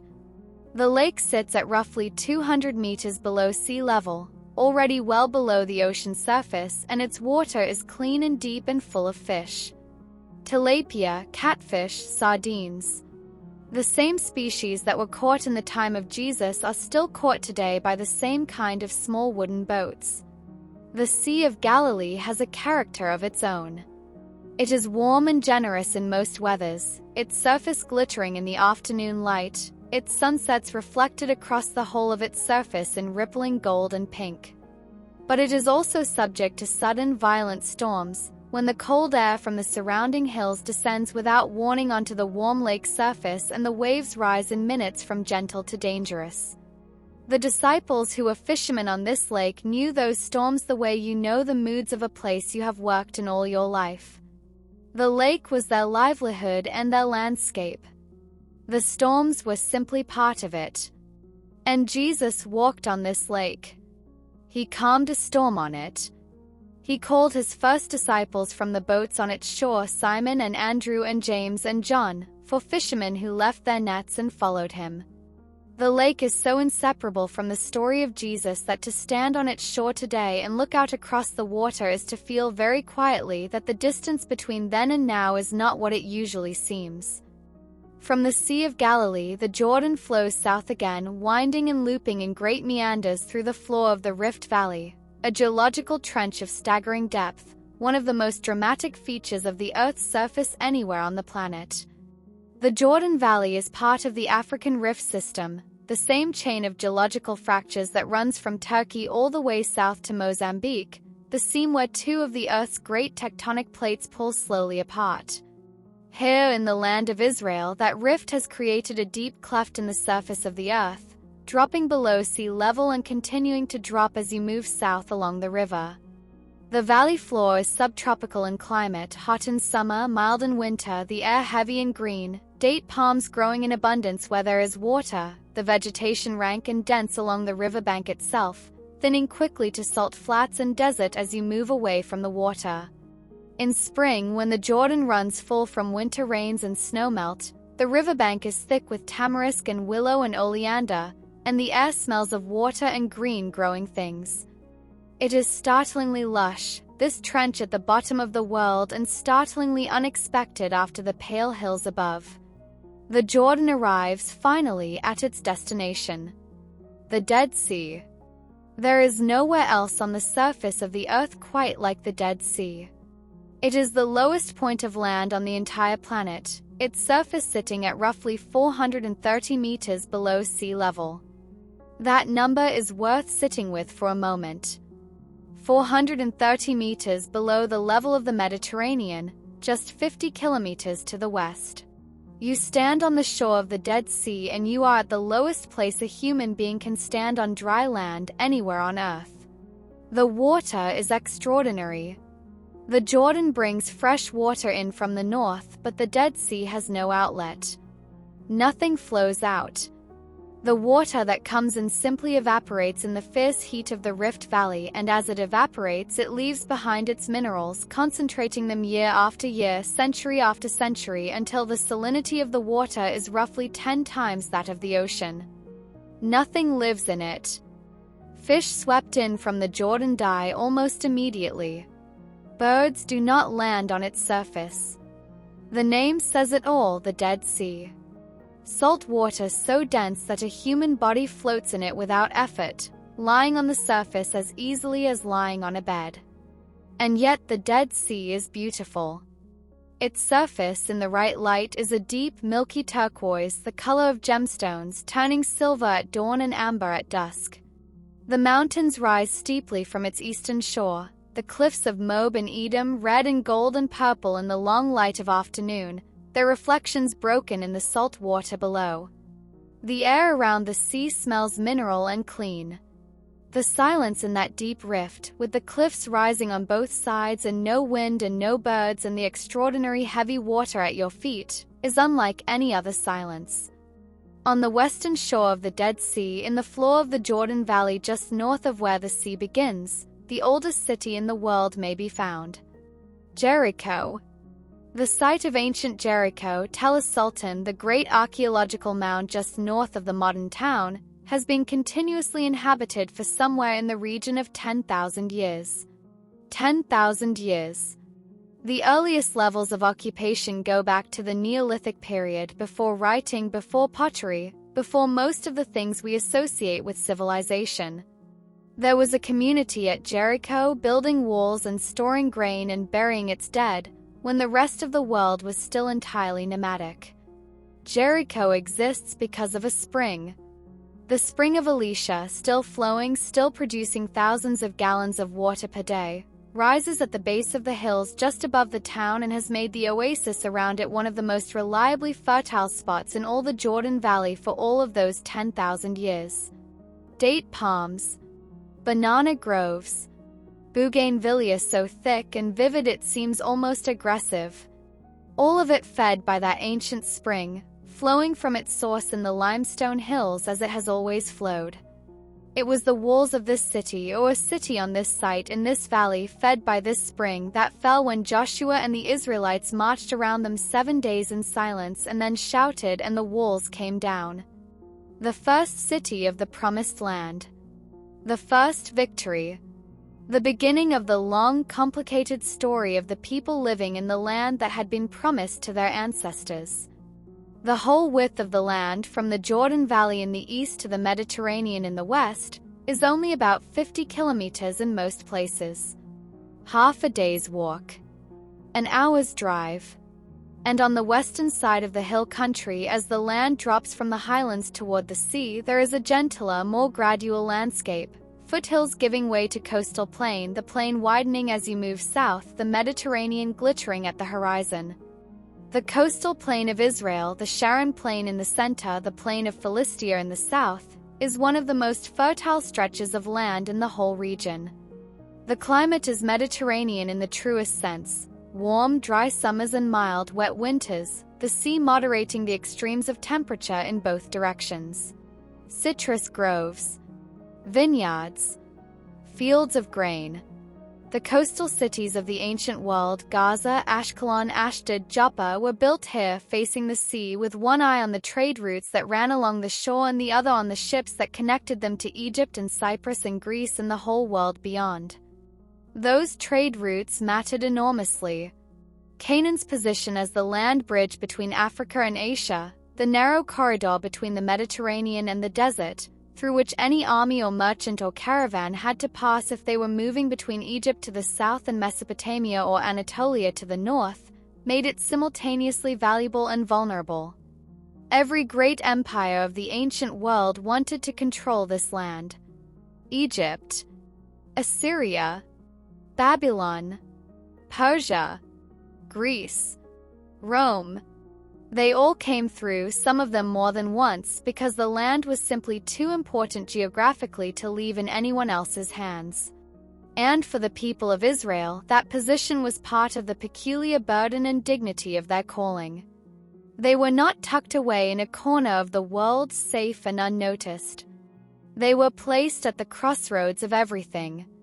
Every idea and culture and empire that moved through the ancient world moved through their land. They were, geographically, impossible to ignore. A small land at the center of everything. A narrow strip of hills and valleys and coast and desert, 200 miles from north to south, and yet positioned at the exact hinge point of the ancient world. That is the Promised Land. Not vast. Not obviously impressive to the eye of a traveler used to the scale of Mesopotamia or Egypt. But laid. Specific, full of contrast and surprise and the kind of beauty that reveals itself slowly over time to the people who know how to look for it. The green hills of Galilee, the pale stones of Judea, the deep, still surface of the Dead Sea in the long afternoon light, the Jordan winding south through the bottom of the world, carrying the snowmelt of Hermon all the way to its salt end. The coastal plain opening westward to the sea. The Negev silent under its brilliant stars. 200 miles. And every mile full of story. You have walked the whole length of it tonight, slowly and gently, from north to south, from the lush hills above the lake to the ancient oasis in the Rift Valley to the salt shore at the bottom of the earth. You have seen the land. We have walked the whole length of the land now. We have seen it from north to south, the green hills of Galilee, the pale stone ridges of Judea, the deep rift of the Jordan Valley, the salt silence of the Dead Sea. We have seen the land as geography, as landscape, as the physical world that the biblical story was rooted in. And now we return to one part of that land. One small corner of it, really. The northern hills. The lake. The roads between the villages.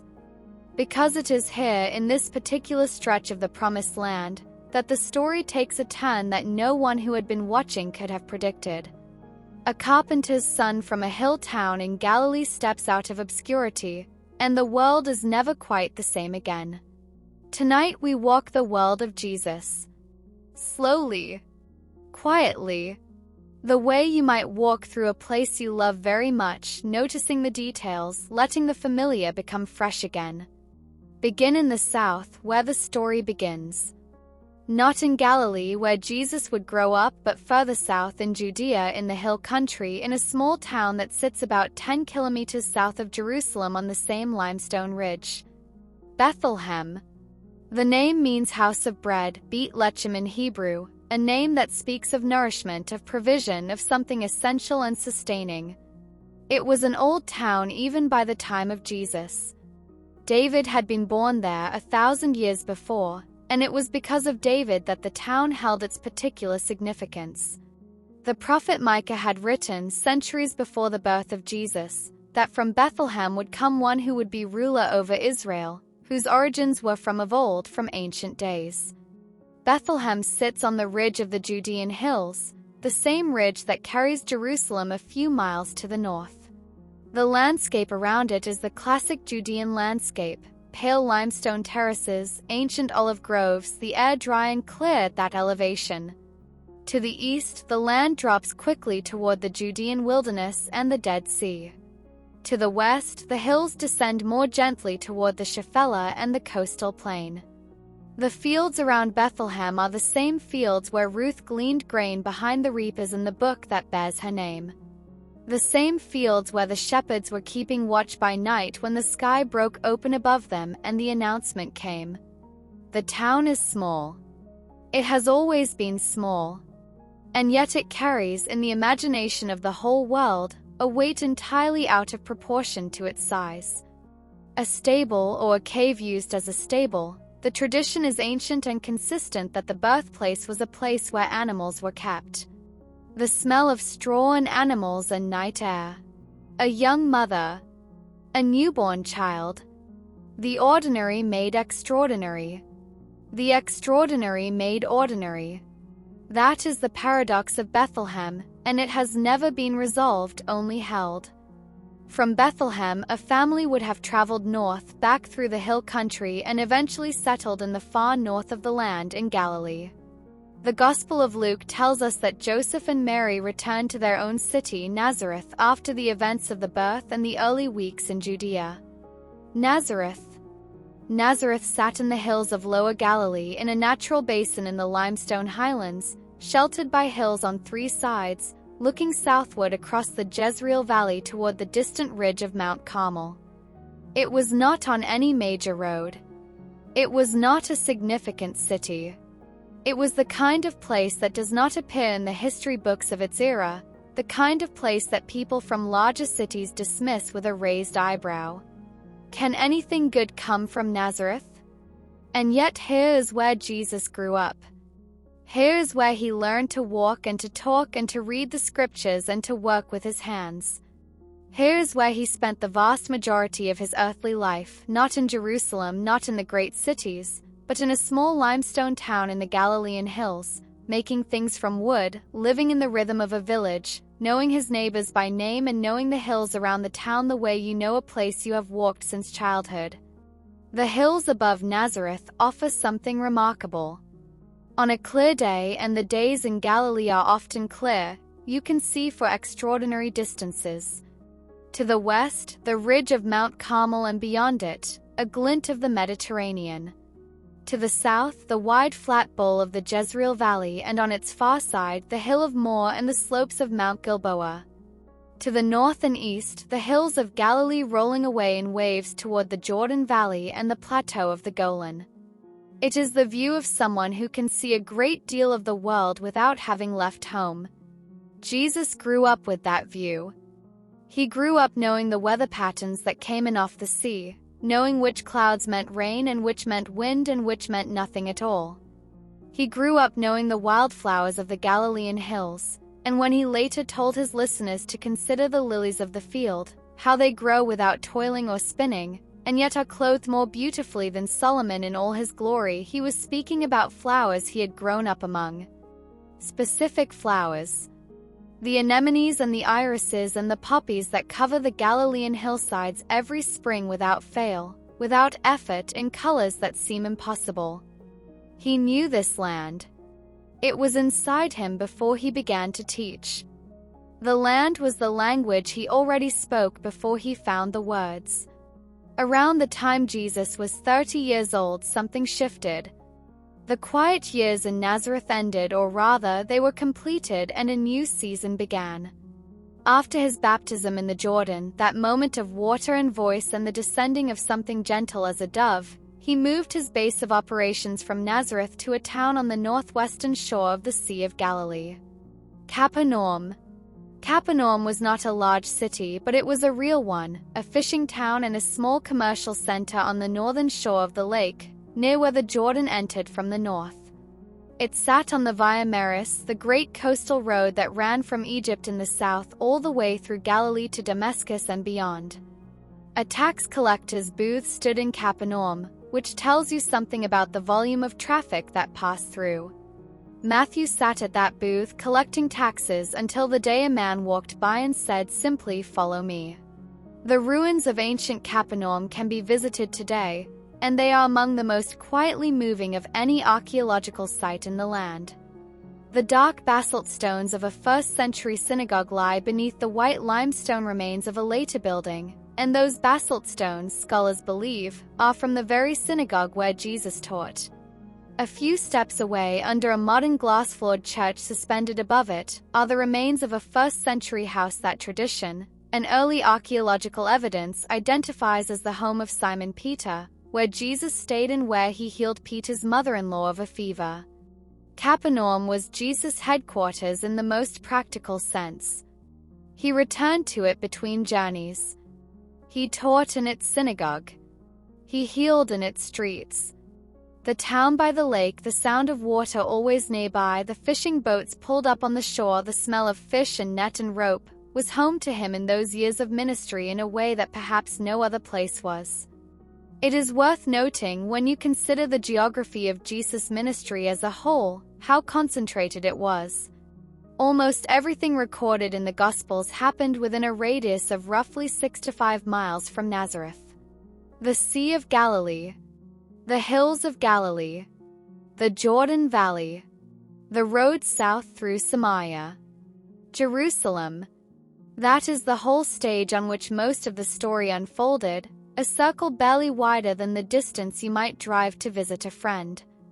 The world of Jesus was not vast. It was deep. One of the towns just a few miles northeast of Nazareth in the lower hills of Galilee was a village called Cana. Cana is where the story of Jesus' ministry begins, according to the Gospel of John. Not with a sermon on a hillside, not with a healing by the lakeside, but at a wedding. A wedding in the Galilean hills, with guests and wine and music and the particular warmth of a community celebrating one of its own. And in the middle of it, the wine ran out.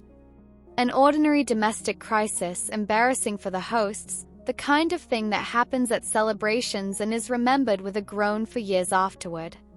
Mary, the mother of Jesus, told him quietly.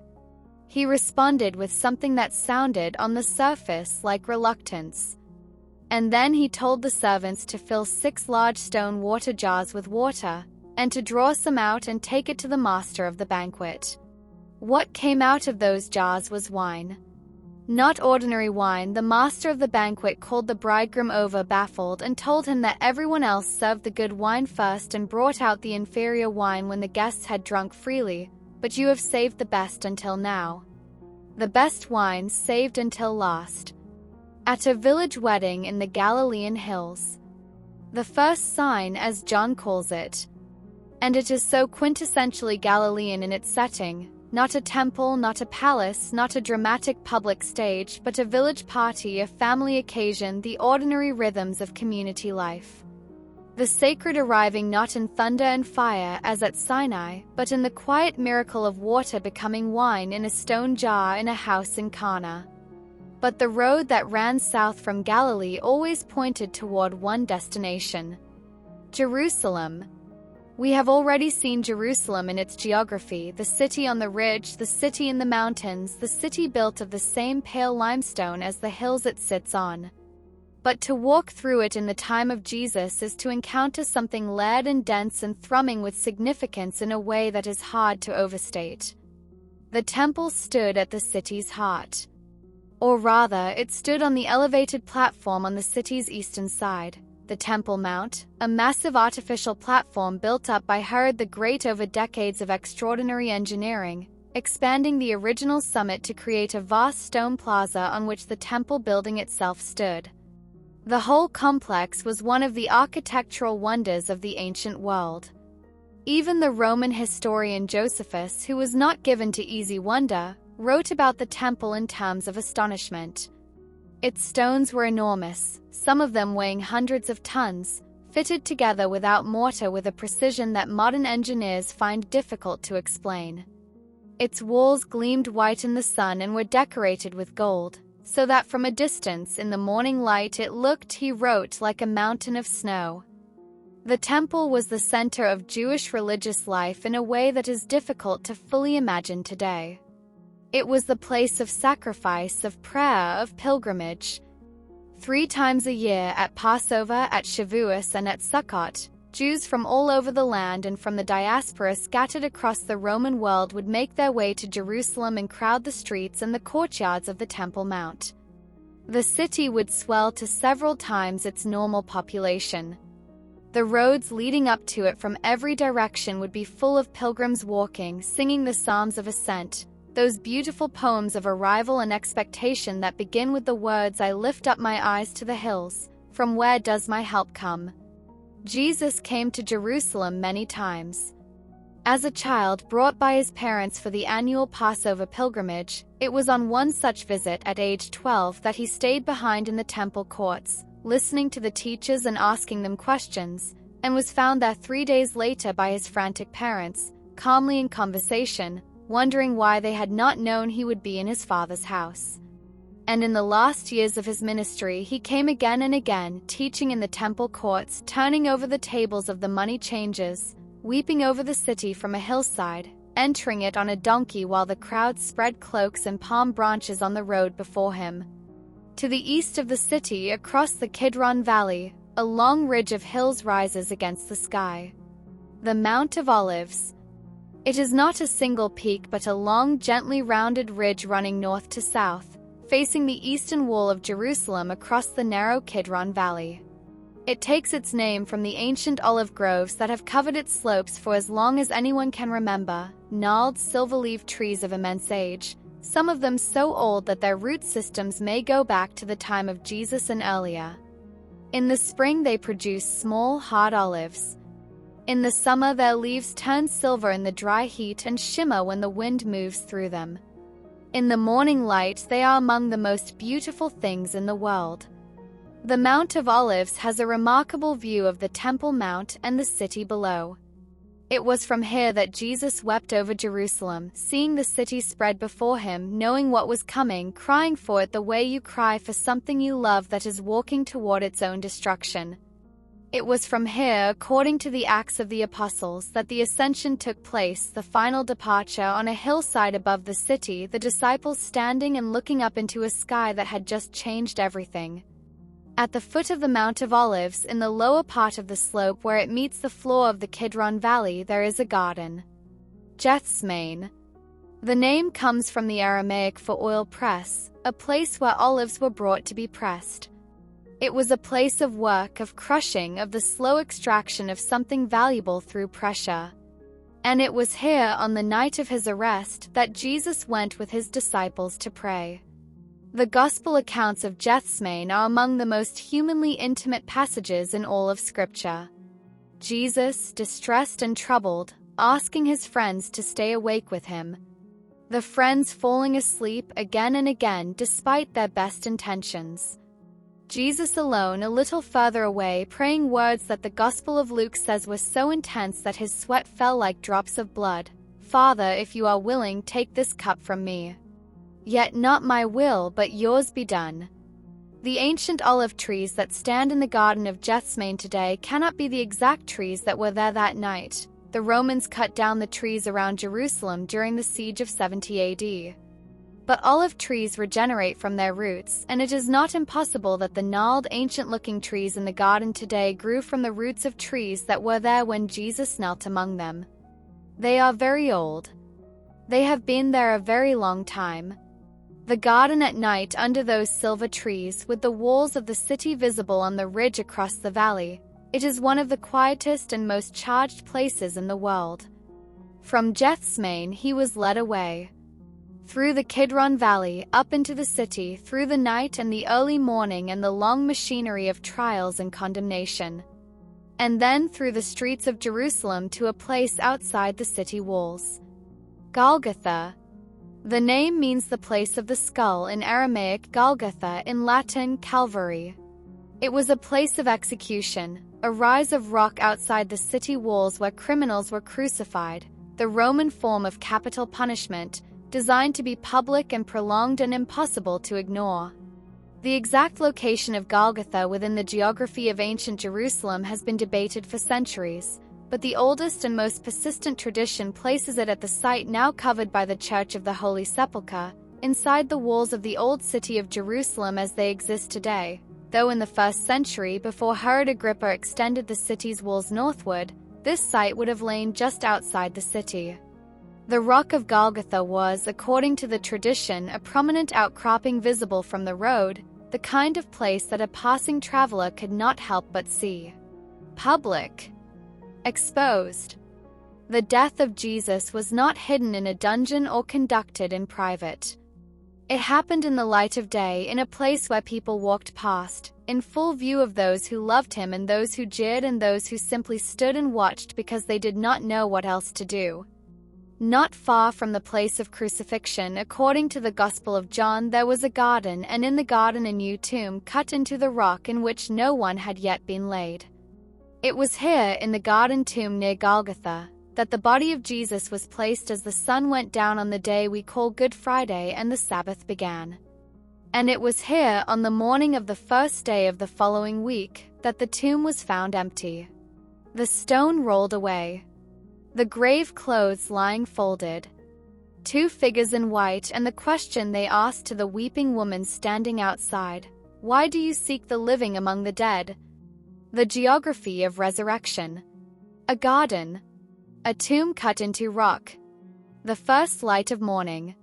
And then presence, not absence, where absence had been expected. The story does not end at the garden tomb. It never ends at the grave. Within hours of that first morning, 2 of the disciples were walking away from Jerusalem on a road that led to a village called Emmaus. Emmaus lay about 11 kilometers west of Jerusalem, a short journey on foot, perhaps 2 hours at an easy walking pace through the western foothills of the Judean hills, where the land begins to open out from the tight ridge country around the city. The road would have descended from Jerusalem's elevation through the terraced hillsides, the limestone beginning to give way to the softer landscape of the Shephelah, the afternoon air a little warmer as you dropped away from the ridge. The 2 disciples were walking and talking, going over everything that had happened, trying to make sense of it, the kind of conversation that 2 grieving people have when they are not sure what they are grieving for exactly. And a stranger fell in alongside them and asked what they were discussing. They stopped, astonished that anyone in the region could not know what had happened in Jerusalem in the last few days. They explained. The stranger began to walk with them and to explain the scriptures to them, all the passages going back through Moses and all the prophets that had spoken of this. And as he spoke, something happened in them that they could not quite name at the time. Their hearts, they said afterward, were burning within them. When they reached Emmaus and the stranger seemed about to continue further, they urged him to stay. It was evening. The day was far spent. He stayed and sat with them, and when he took the bread and broke it and gave it to them, their eyes were opened. And he vanished from their sight. They looked at each other. And then they got up that same evening and walked the 11 kilometers back to Jerusalem in the dark. Because something had happened that was too important to wait until morning. The road to Emmaus. One of the quietest miracles in the Gospels. No crowd, no drama, no spectacular sign. Just a road and 2 grieving people walking it, and a stranger who could explain everything, and bread broken at a table in a village house in the Judean foothills. And the burning of something in the chest that you could not quite name until you recognized afterward that it had been recognition. The world of Jesus, as we have moved through it tonight, is a world of small distances and enormous meanings. Bethlehem to Nazareth. Nazareth to Capernaum. Capernaum to Cana. The road through Samaria, that middle ground, that in-between territory, down to Jerusalem. The Mount of Olives. Gethsemane at its foot. The hill outside the city wall. The garden with the empty tomb. The road to Emmaus in the long afternoon. None of these distances are great. You could walk from one end of this world to the other in a week. You could sit in Capernaum and on a clear day see the hills where Nazareth sits. You could stand on the Mount of Olives and see the whole of Jerusalem laid out below you, every significant place within easy walking distance. The world of Jesus was small. and everything that happened in it was felt at close range in specific places among specific people on particular roads between particular towns. The lake was real. The storms were real. The crowds were real, pressing and warm and sometimes desperate. The roads were dusty and the distances were walked on foot, and the food was eaten together at real tables in real houses. And yet from this small world, from these 6 to 5 miles of hills and lake and road, something went out that reached every corner of the earth. A story told and retold in 10,000 languages in every climate and culture for 2,000 years. The world of Jesus was small, and what grew from it was not. That is the quiet miracle at the heart of the geography. The small place. The wide reach. Let that thought carry you gently now, like a river finding the sea. The night is deep and still. The hills of Galilee are quiet. The lake is calm, its surface silver in the dark. The road to Emmaus is empty now, the travelers long since home. You have walked a long way tonight, and you have arrived somewhere good. The road to Emmaus was empty, and the travelers were home, and the night had settled over Jerusalem. And then, 50 days after the Passover, when everything had changed, something happened in that city that changed everything again. The disciples were gathered together in one place, 120 of them, according to the book of Acts, when a sound came from heaven like a rushing wind, and something like tongues of fire appeared and rested on each of them, and they began to speak in languages they had never learned. People from every corner of the Roman world who were gathered in Jerusalem for the festival of Pentecost heard them, each in their own language, speaking about the great things of God. Peter stood up and addressed the crowd. 3,000 people, the text says, were added to the community that day. The church was born. And it was born in Jerusalem, in the city of the temple, in the city of the crucifixion and the empty tomb, in the city where the story had reached its most terrible and most glorious point. Jerusalem, which had been the center of everything in the final weeks of Jesus' earthly life, now became the center of something new. Something that would not stay in one city for long. Something that, by its very nature, was meant to move. In the earliest days, the movement spread quietly through Jerusalem itself and then into the surrounding Judean countryside. Followers of Jesus gathered in homes, broke bread together, prayed together, cared for one another with an intensity and a generosity that astonished observers. They sold possessions and gave to anyone who had need. They met daily in the temple courts. They were, unmistakably, a community rooted in Jerusalem, shaped by the events that had happened in that city, still breathing the same air as the streets where Jesus had walked. But the world was larger than Jerusalem, and the story was meant for the world. The book of Acts traces the widening circles of the early church's movement with the care of someone who understood that geography mattered. Jerusalem first, then Judea and Samaria, then the ends of the earth. Those are almost the exact words of the commissioning Jesus gave before his ascension from the Mount of Olives. You will be my witnesses in Jerusalem, and in all Judea and Samaria, and to the ends of the earth. A geography of expanding witness. A map of a movement that had not yet fully understood how far it would travel. The expansion began to accelerate when persecution broke out in Jerusalem after the stoning of a young man named Stephen. The community scattered, and as it scattered, it carried the story with it. Believers traveled to Judea and Samaria and even further, speaking about Jesus wherever they went. What the persecutors intended as suppression became unexpectedly a mechanism of spread. And the scattering brought the story to the coast. Joppa lay on the Mediterranean coast of Judea, about 55 kilometers northwest of Jerusalem, a day's journey on foot along the road that descended from the Judean hills to the coastal plain. It was one of the oldest port cities in the land, its harbor sheltered by a reef of rocks offshore, its history going back long before the biblical period. The cedars of Lebanon that Solomon used to build the temple had been floated down the coast to Joppa and brought inland from there. It was Joppa that the reluctant prophet Jonah had sailed from centuries before, when he was trying to go in the opposite direction from where God was sending him.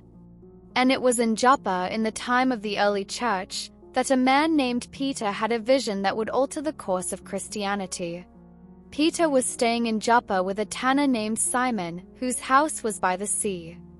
He went up to the roof to pray at midday, and he fell into a trance, and he saw the sky open and something like a great sheet descending, held at its four corners, and in it were all kinds of animals and birds and reptiles. And a voice said, "Get up, Peter, kill and eat." Peter refused. The animals included those considered unclean under Jewish dietary law, and Peter, a faithful Jew, had never eaten what was considered unclean. The voice said, "Do not call anything impure that God has made clean." This happened 3 times, and then the sheet was taken back into the sky. Peter was puzzling over the vision when messengers arrived at the gate below, sent from a Roman centurion in the coastal city to the north. And the meaning of the vision began to clarify. The sheet of animals was not primarily about food. It was about people. It was about the boundary between clean and unclean, between insider and outsider, between those who were considered within the covenant and those who were not. The story that followed, Peter traveling to Caesarea, entering the home of the Roman centurion Cornelius, the Spirit falling on the gathered household before Peter had even finished speaking, the community in Jerusalem struggling to understand and finally accepting what had happened. That story was one of the most theologically significant moments in the early church. The vision in Joppa on a rooftop by the sea opened a door. Caesarea was a different kind of city from Jerusalem or Joppa. Herod the Great had built it in the last decades before the Common Era, on the Mediterranean coast about halfway between Joppa and the Carmel headland, and he had built it to impress. He had constructed an enormous artificial harbor, one of the engineering marvels of the ancient world, built using concrete poured underwater, a technology the Romans had developed and Herod deployed with characteristic extravagance. He had built a palace, a temple to Augustus, a theater, an amphitheater, a hippodrome, a grid of streets, an aqueduct bringing fresh water from the slopes of Mount Carmel. He had named it Caesarea Maritima, Caesarea by the sea, in honor of his Roman patron. By the time of the early church, Caesarea was the administrative capital of the Roman province of Judea. The Roman governors, including at different times Pontius Pilate, Felix, and Festus, had their official residence there rather than in Jerusalem. It was a Roman city in its bones, its architecture and its rhythms shaped by Roman priorities, looking westward across the Mediterranean toward Rome rather than eastward toward the Temple Mount. The encounter between Peter and Cornelius happened here. And Caesarea would appear again in the story of Paul. He passed through it several times on his journeys, was imprisoned there for 2 years awaiting trial, and from Caesarea's harbor eventually sailed toward Rome and his final destination. Caesarea was a threshold city, a place where the world of the biblical land met the world of the Roman Empire, where the harbor opened onto the sea and the sea led everywhere. Before we follow the story northward, there is a road that goes south from Jerusalem. A desert road, the book of Acts calls it, the road that leads down from Jerusalem through the Judean wilderness toward Gaza, the ancient coastal city at the southwestern corner of the land, near the border of Sinai. On this road, a man from Ethiopia was traveling home. He was a court official, a treasurer in the service of the Candace, the queen of the Ethiopians. He had come to Jerusalem to worship, which tells us something about how far the reach of the Jerusalem temple had extended, how widely the God of Israel was known and sought.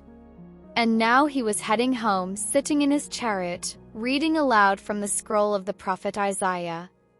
Philip, one of the early church's designated servants, a man of Greek-speaking background, was directed to go to that road at that moment.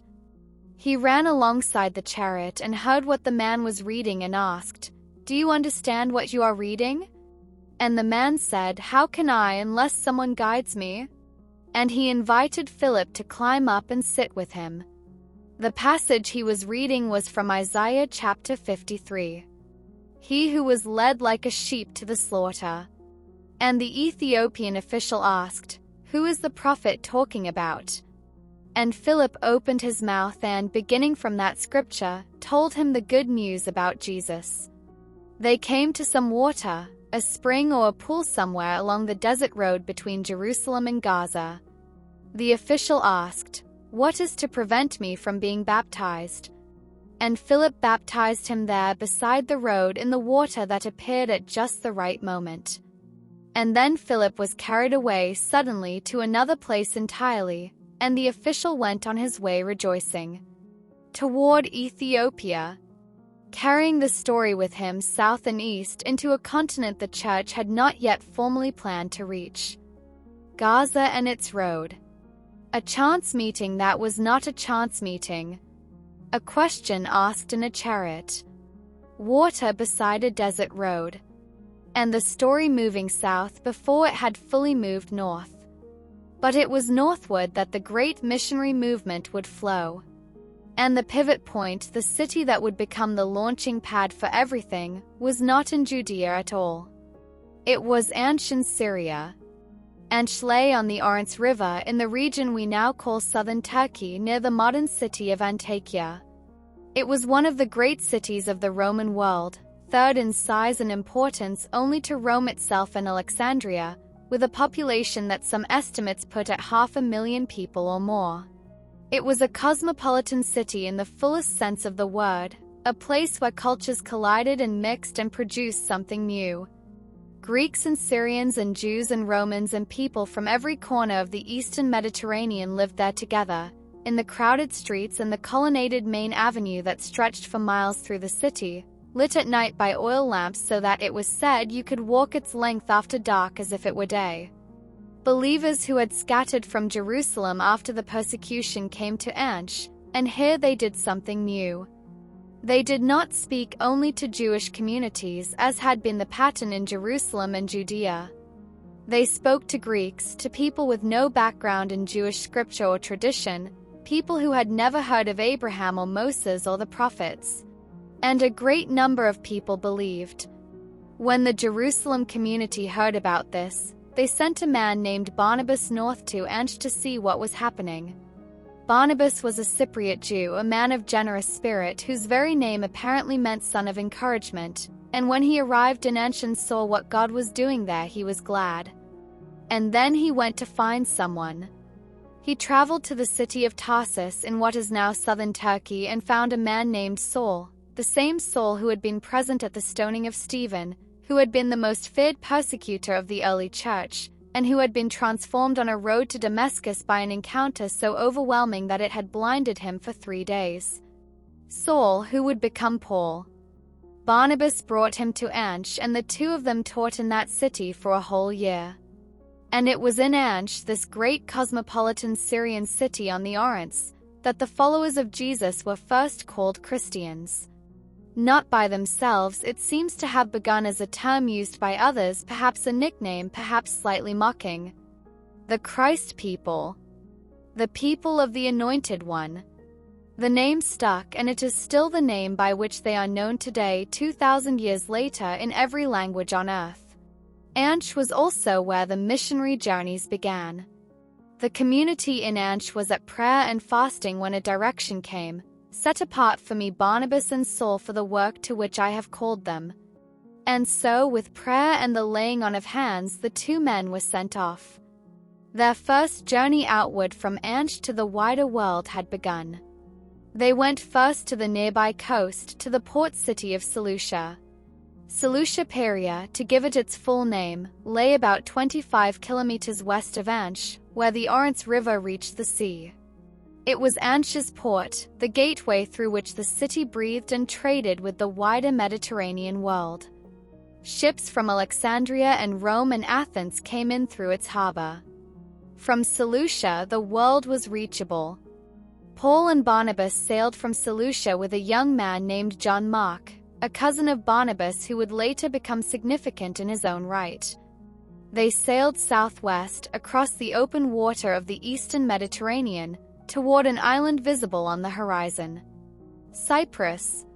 Cyprus is the third largest island in the Mediterranean, a substantial landmass of mountains and fertile plains and ancient copper mines, lying about 70 kilometers off the southern coast of what is now Turkey and about 100 kilometers west of the Syrian coast. It had been inhabited for 10,000 years.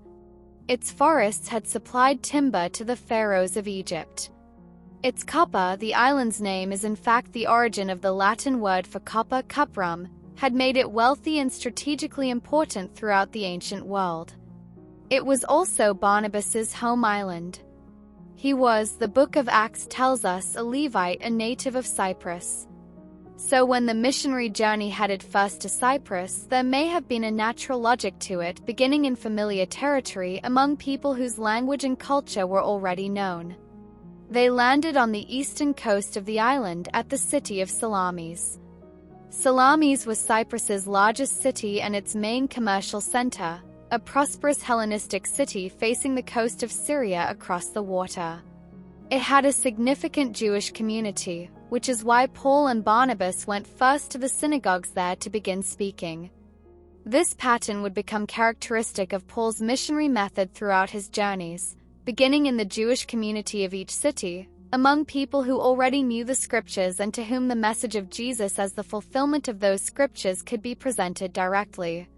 From Salamis they traveled westward through the whole length of the island.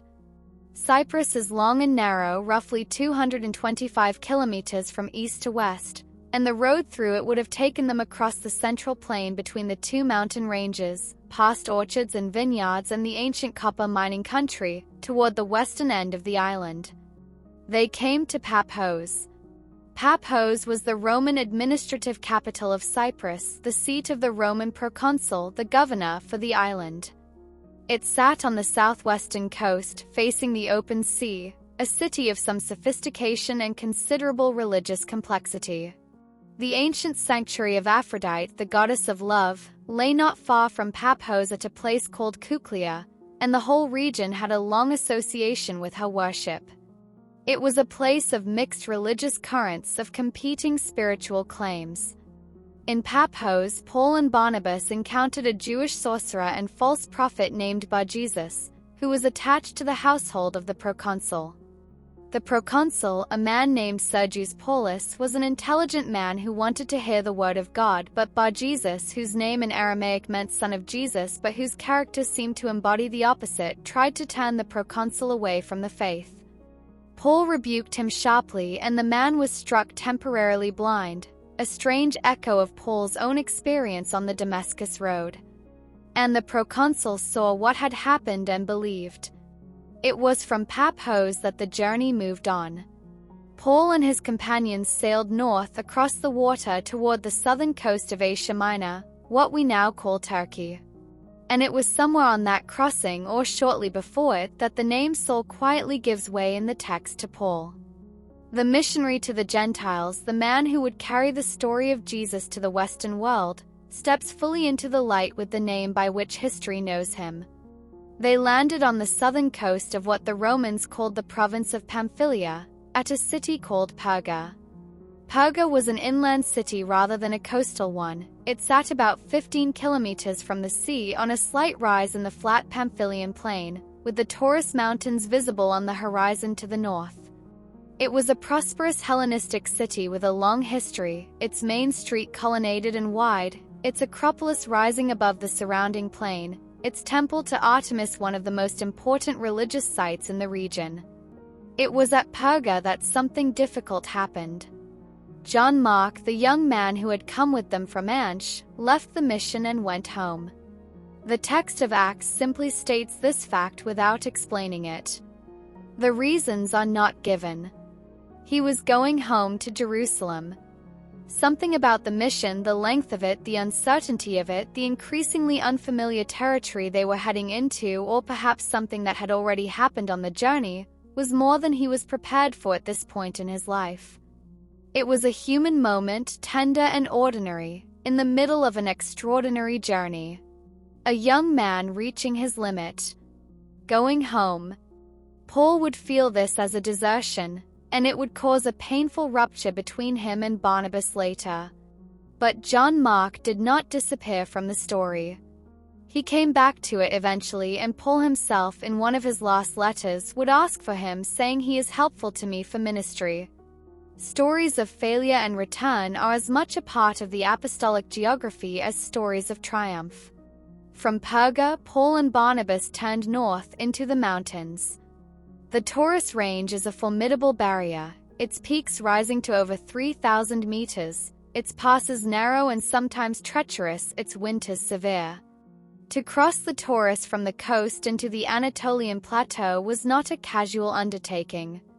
It was a commitment to go deeper, to leave the familiar coastline behind and enter a different world entirely, the high, dry plateau of central Turkey, a landscape utterly unlike the coastal cities they had come from. On the far side of the mountains, they came to another Ansh in Pisidia, to distinguish it from the great Syrian city they had come from. This Ansh was a Roman colony planted in the middle of the Anatolian plateau, a city of Roman veterans and Greek-speaking locals and Jewish diaspora communities, sitting at an elevation of about 1,000 meters above sea level in the region the Romans called Pisidia. In the synagogue of Ansh in Pisidia, Paul delivered one of his most carefully recorded sermons. He stood up and, with a gesture of the hand calling for attention, began to speak, sweeping through the history of Israel from Egypt to King David to the promise of a descendant, and then announcing that from this man's descendants, God had brought to Israel a Savior, Jesus. The sermon is a masterpiece of biblical argumentation, dense with scriptural reference, building its case brick by brick until the conclusion is unavoidable. The response was electric. Almost the whole city came together the following Sabbath to hear more. But the enthusiasm of the crowd provoked resistance from some in the Jewish community, and Paul and Barnabas announced a turn that would become definitive. Since you reject the message, we turn to the Gentiles. From this point in the story, the movement outward toward the non-Jewish world accelerates. They were driven out of Ansh in Pisidia eventually, shaking the dust from their feet as they went, a gesture of finality, of leaving a place behind, and moving on eastward along the plateau road. Iconium, the modern city of Konya, sitting on the flat Anatolian plain, surrounded by the pale distances of the plateau, its streets busy with the traffic of a Roman provincial city. They spoke there in the synagogue, and a great number of people believed.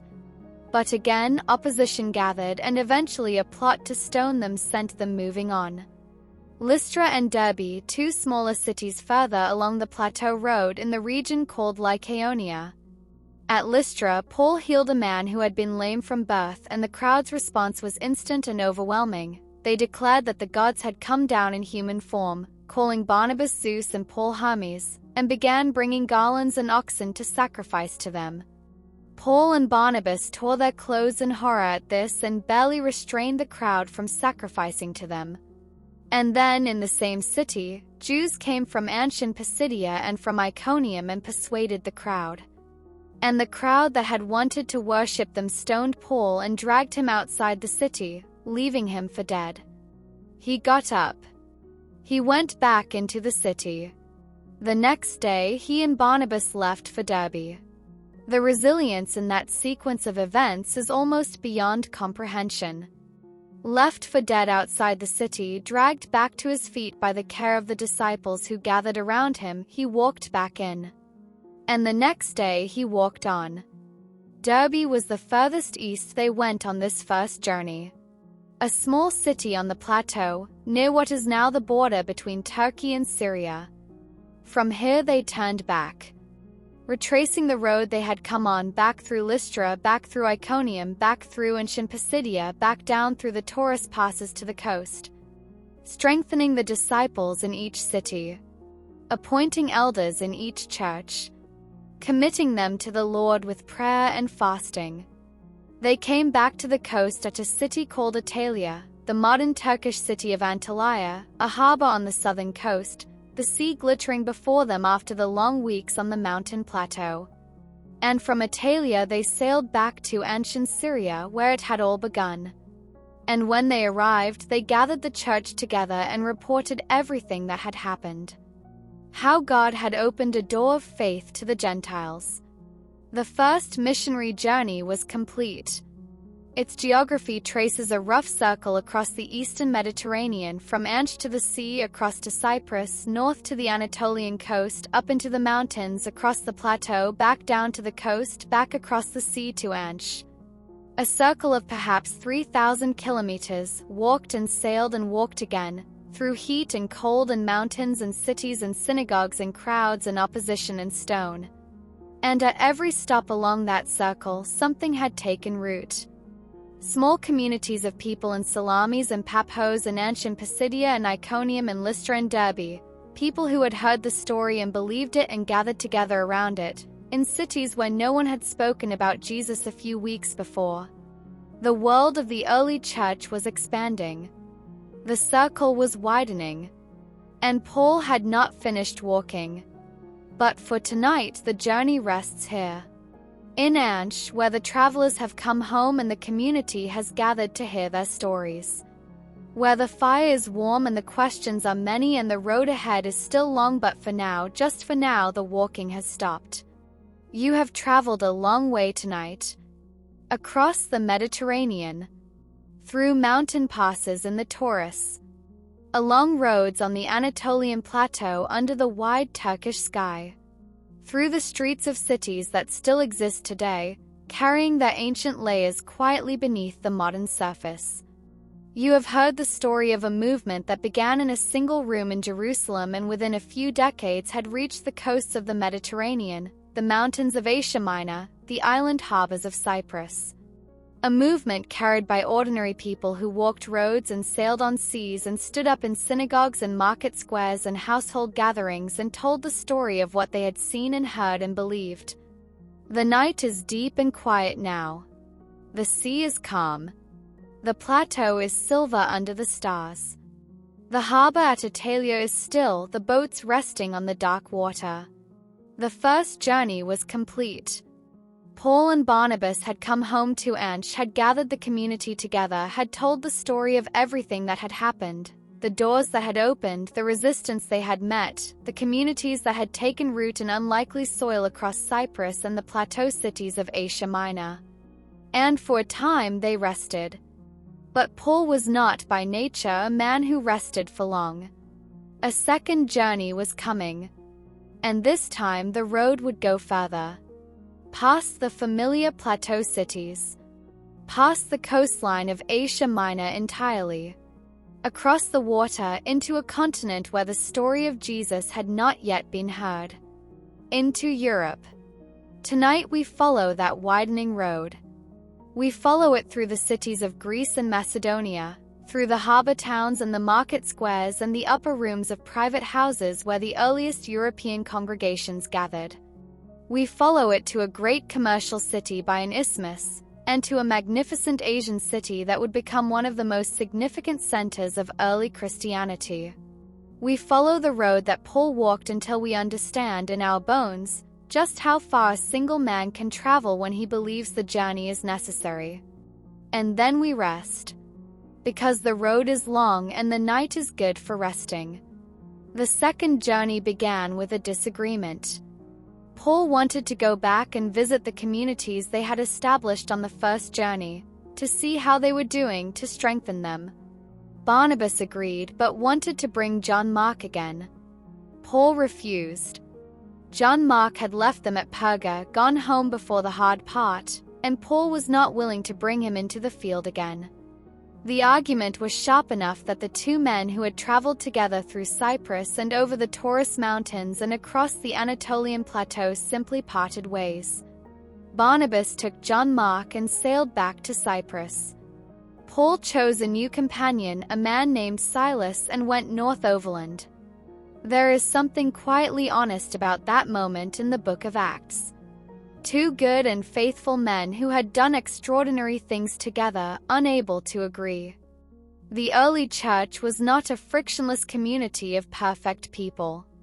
It was a community of real people, with strong opinions and wounded feelings and different ways of weighing loyalty against risk. The road forward sometimes requires a parting, and the parting is real even when both roads are eventually good. Paul and Silas traveled northward through Syria and then westward through the plateau cities they had visited before, strengthening the disciples, delivering the decisions the Jerusalem Council had agreed upon. At Lystra, they added a young man to their company. His name was Timothy, the son of a Jewish mother and a Greek father, well spoken of by the brothers in Lystra and Iconium. Timothy would become one of the most significant figures in Paul's later ministry, the person he trusted most deeply, the one he called his true son in the faith. And then the journey entered new territory. They moved westward across Asia Minor through the regions called Phrygia and Galatia, following the road through the high interior of what is now Turkey. The Book of Acts records their movements in this stretch with a remarkable brevity. The Holy Spirit kept them from speaking in Asia, it says, and again when they tried to go north into Bithynia, the Spirit of Jesus did not allow them. Doors closing, one after another, redirecting their path westward. They came, finally, to the coast. To a city called Troas on the northwestern tip of Asia Minor, where the Aegean Sea begins and the coast of Europe is visible in the distance on clear days. Troas sat near the ancient site of Troy, yes, the Troy of Homer, the Troy of Achilles and Priam and the wooden horse, the city that had defined the world's imagination for centuries. Troas was not Troy itself, but it stood in Troy's shadow, and the ghosts of the ancient world pressed close there on the edge of the Aegean. In Troas, Paul had a dream. A man of Macedonia was standing there, urging him, "Come over to Macedonia and help us." And Paul and his companions looked at one another and agreed that God had called them to preach there. The gospel was crossing a threshold. The story of Jesus, born in Judea, carried through Asia Minor, was about to enter Europe. They sailed from Troas on a straight course, the text notes with quiet pleasure that the winds were favorable, and came first to a small island called Samothrace, where they spent the night. Then to the port city of Neapolis on the Macedonian coast. And from Neapolis they walked inland, along the road that led to the first major city of the European mission. Philippi. Philippi sat in the fertile plain of eastern Macedonia, about 15 kilometers inland from the coast, at the foot of a range of hills. It had been a significant city since Philip II of Macedon, the father of Alexander the Great, had fortified it in the 4th century before the Common Era. The Romans had fought one of their most decisive battles near here in 42 BC, when the forces of Octavian and Mark Antony defeated the armies of Brutus and Cassius, the men who had assassinated Julius Caesar. After that battle, Philippi had become a Roman colony, a city of Roman veterans and Roman law and Roman pride, officially a little piece of Rome transplanted into Macedonian soil. On the Sabbath after their arrival, Paul and his companions went outside the city gate down to the river, where they thought there would be a place of prayer. There was no synagogue in Philippi, not enough Jewish men to form a formal congregation, but some women gathered by the water to pray, and Paul and his companions sat down with them and spoke to them. One of the women was named Lydia. She was a dealer in purple cloth from the city of Thyatira, purple cloth being one of the luxury goods of the ancient world, made from the dye of shellfish and worn by the wealthy. She was a worshipper of God, the text says, which means she had some existing familiarity with Jewish practice. She listened to Paul, and the Lord opened her heart to respond, and she was baptized along with her household. And then she asked them to come and stay at her home.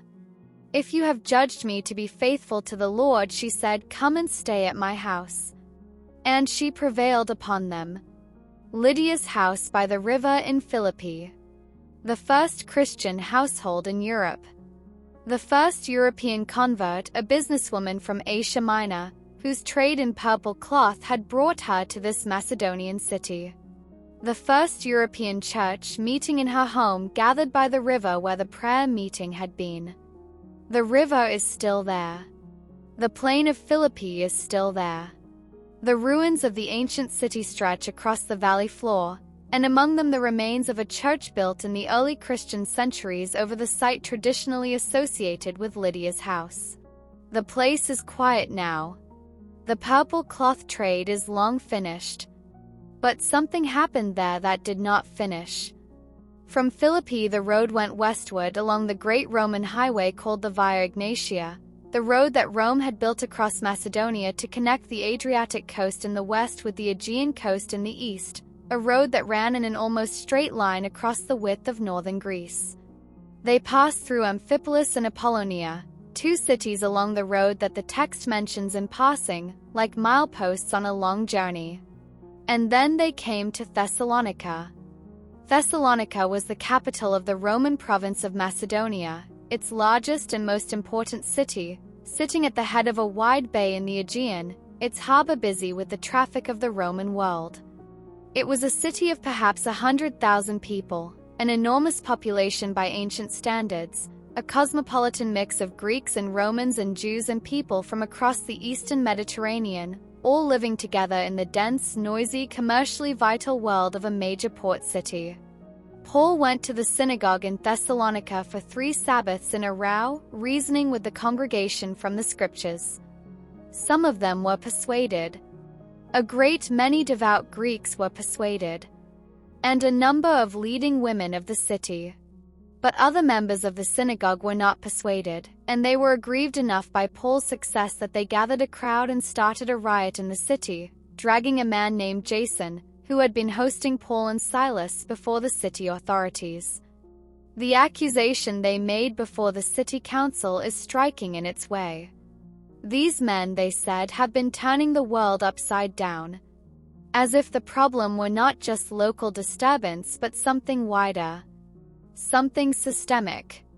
A turning the world upside down. Paul and Silas slipped away from Thessalonica in the night and went south to a smaller city, Berea. The Bereans were different, the text tells us, different in a specific and notable way. They received the message with great eagerness, it says, and examined the scriptures every day to see if what Paul said was true. They did not accept or reject uncritically. They listened, and then they went to the text and they checked. They were diligent, studious, careful. The kind of people who take a thing seriously enough to investigate it properly rather than simply reacting to it. The Bereans have been admired for this for 2,000 years. Their name has become, in some traditions, a synonym for careful, scripture-rooted faith. To be Berean is to be the kind of person who does not take even the most persuasive speaker's word for it without going to check. Eventually, trouble followed Paul here too, and he was sent south to the coast, and from the coast by sea to a city he had perhaps always known he would eventually reach. Athens. Athens needs no introduction from the geography of the ancient world.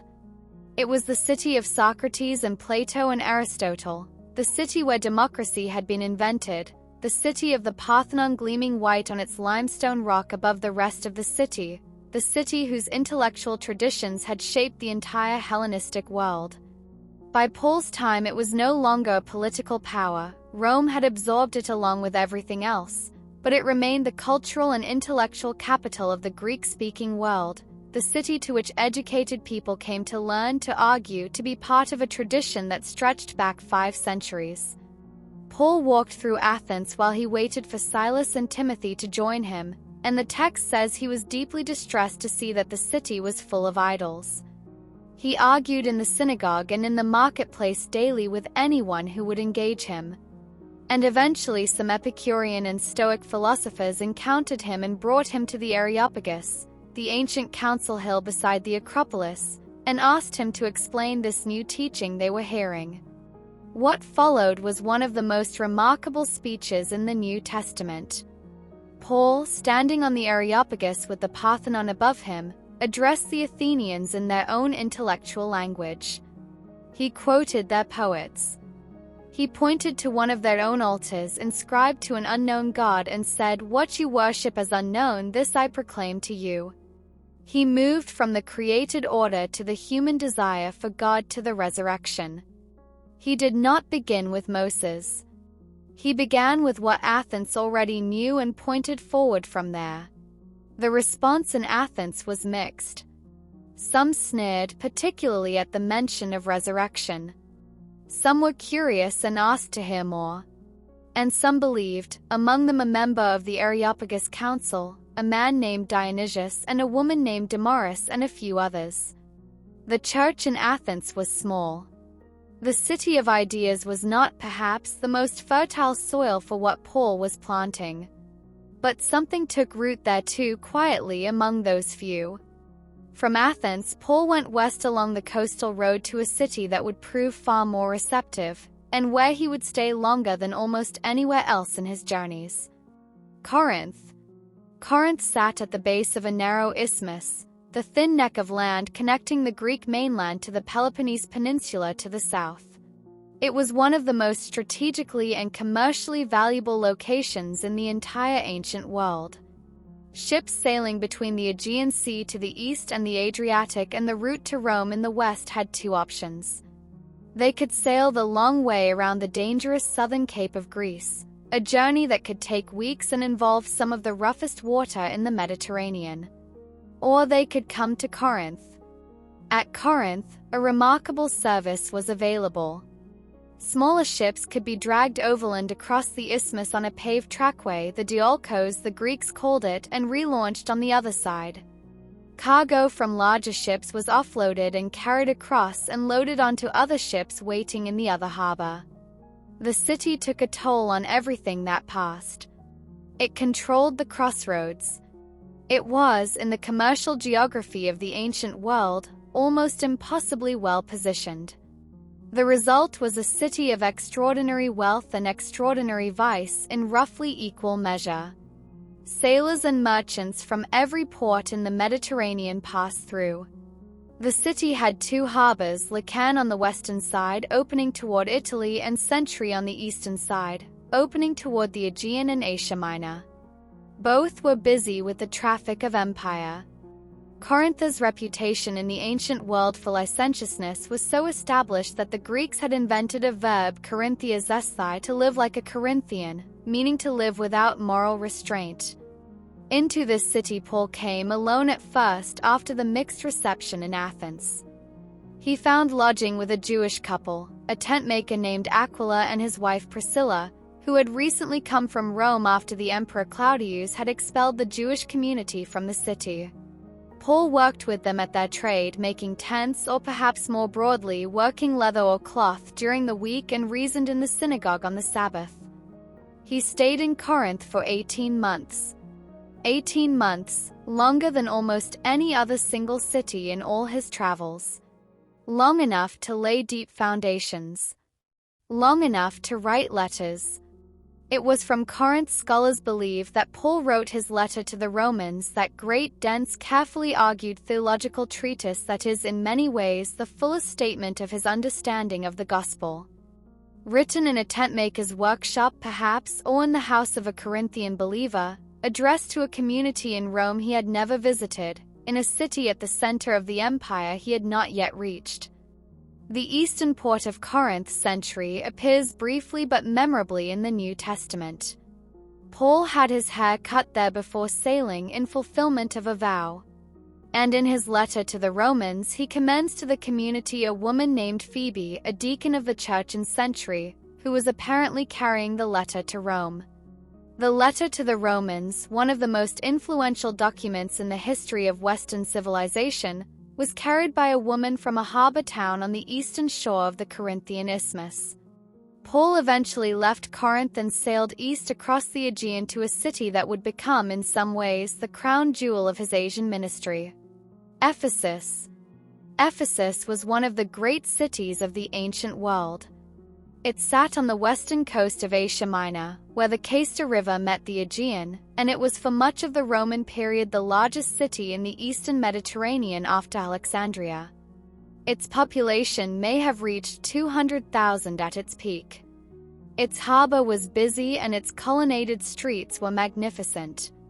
The city boasted one of the 7 wonders of the ancient world, the Temple of Artemis, a building 4 times the size of the Parthenon, its forest of columns rising above the flat coastal plain in a display of religious and civic power that left visitors speechless.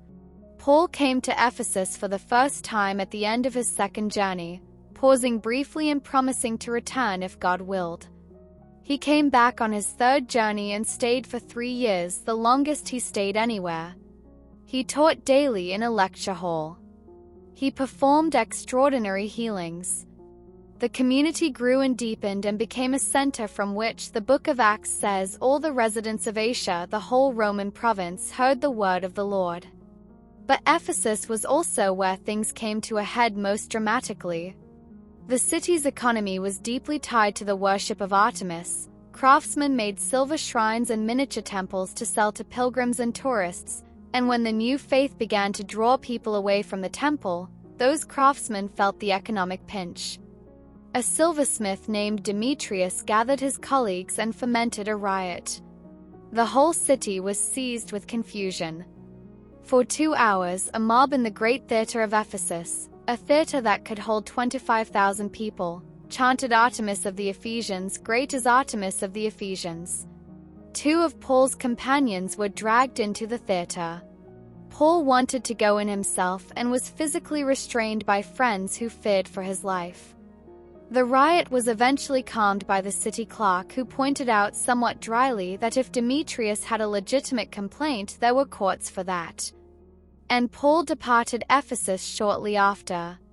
But the church he left behind was deep-rooted and significant.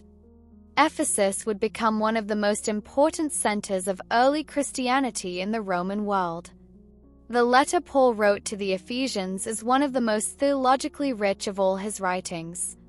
And Ephesus holds a place of particular honor in the book of Revelation, where 7 letters are addressed to 7 churches in Asia Minor.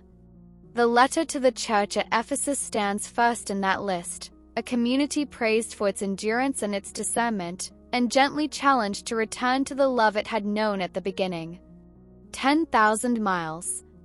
That is the estimate of the total distance Paul traveled in his missionary journeys, walking and sailing and walking again, across Asia Minor and Macedonia and Greece and back, through mountain passes and along Roman roads and across stretches of the Mediterranean in small wooden ships that had no engines and no weather forecasts and no guarantee of arrival. 10,000 miles. Walked, largely, on foot. Roman roads were excellent, straight, well-paved, reliably maintained across the empire, but they were still roads, and roads still required feet. Paul was not carried. He walked.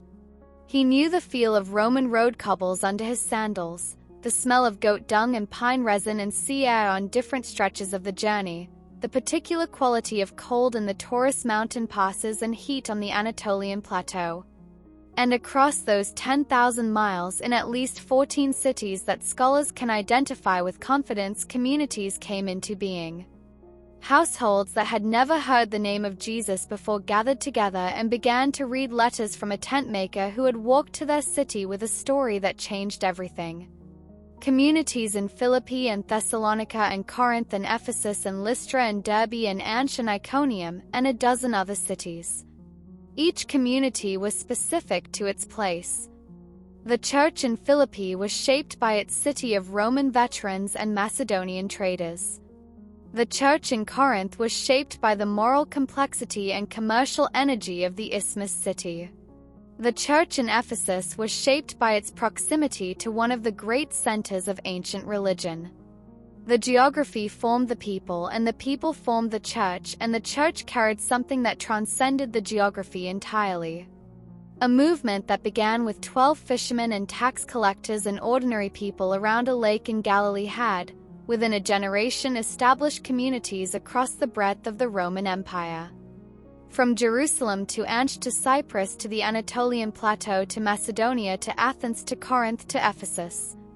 The circle had widened and was still widening all the way to Rome and beyond Rome to the ends of the earth, as the Commission had always said it would. The world is very large and the night has grown very quiet. You have traveled tonight across the whole width of the Roman world, from the Syrian river city of Antioch across the blue Aegean through the ancient streets of Athens and the commercial harbors of Corinth, to the magnificent colonnaded avenues of Ephesus on the Asian coast.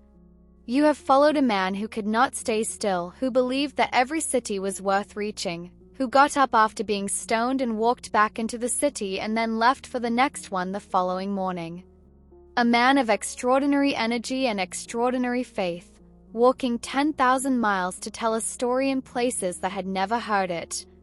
And now, for tonight, the walking stops. The Roman road is quiet in the dark. The harbor at Sentry is still, the ships resting in the black water. The theater at Ephesus is empty, its tiers of stone seats silvered by moonlight, the great stage silent. You have walked enough for tonight. You have arrived. Let everything go quiet now, all the way down through you, like a city settling into sleep. The streets emptying. The lamps going out one by one. The harbor coming to rest. You are safe. You are held. The journey is done for tonight, and there is nothing left to do but breathe slowly and deeply and let sleep come. Good night.